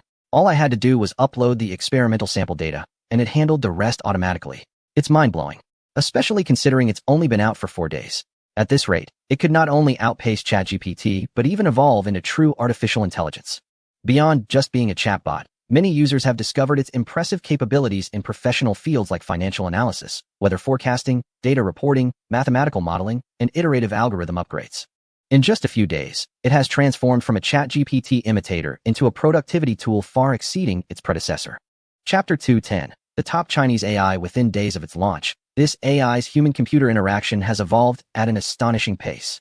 Thanks to the robust performance of its quantum computing foundation and advanced algorithmic models that lead current global tech standards. The AI has rapidly analyzed and trained on tens of millions of dialogue samples. In just one day, advanced quantum computers combined with leading algorithm models can achieve the equivalent of several months or even a year's worth of template analysis and learning that traditional systems like ChatGPT require. Within a mere 4 to 5 days, thanks to the persistent practice and learning of domestic users. The platform has completely surpassed ChatGPT in terms of Chinese language dialogue interaction programs. Moreover, beyond chat dialogue applications, in various productivity tools that require mathematical algorithm models, such as finance, weather simulation, and chemical material property analysis, the platform has also demonstrated intelligence levels far exceeding those of ChatGPT. As more professional institutions and research universities begin to use this platform as a productivity assistance tool in their daily research, companies that have similarly invested substantial human and material resources into developing similar intelligent AI programs have started to panic. How can this be possible? The platform has been online for less than a week. How can its core program and algorithm logic iterate so quickly? It is now nearing the capabilities of version 3.5 of ChatGPT. At this rate, there seems to be no need to continue the development of other competing AI programs. The companies most alarmed by the platform's performance are those domestic tech firms that have also staked their future on the intelligent AI sector. Among the once-renowned internet giants of the country, one of the 3 major players has been on a downward trajectory compared to the other 2. In earlier years, it relied on imitation and borrowed concepts from global leaders to create its own search engine, securing its position in the domestic market with official support that effectively drove competitors out. Over the years, while the other 2 giants have flourished in various fields such as e-commerce, cloud services, gaming, and social networking, this company has remained focused on its search engine business. Facing repeated setbacks in attempts to expand externally, the once dominant trio has lost its luster, and many new internet giants have emerged to take their place. In response, the company has grown anxious and has been trying various initiatives across different sectors. While other firms have ventured into internet finance, this company has launched credit services. While others have developed online storage and office expansion services, it has also created its own cloud storage platform. As other companies have established self-media platforms, it too has introduced its own version. Even as the focus of internet firms has shifted towards new energy vehicles, this company has hurriedly followed suit, fearing obsolescence. However, despite years of substantial investment in these trending internet projects, most have ended in failure. Upon closer examination, only its cloud storage platform has achieved some success, outlasting a few competitors to become a survivor among similar applications. Yet, for a company that was once among the top 3 in the domestic internet landscape, Having only managed to develop a single cloud storage service over so many years is quite embarrassing.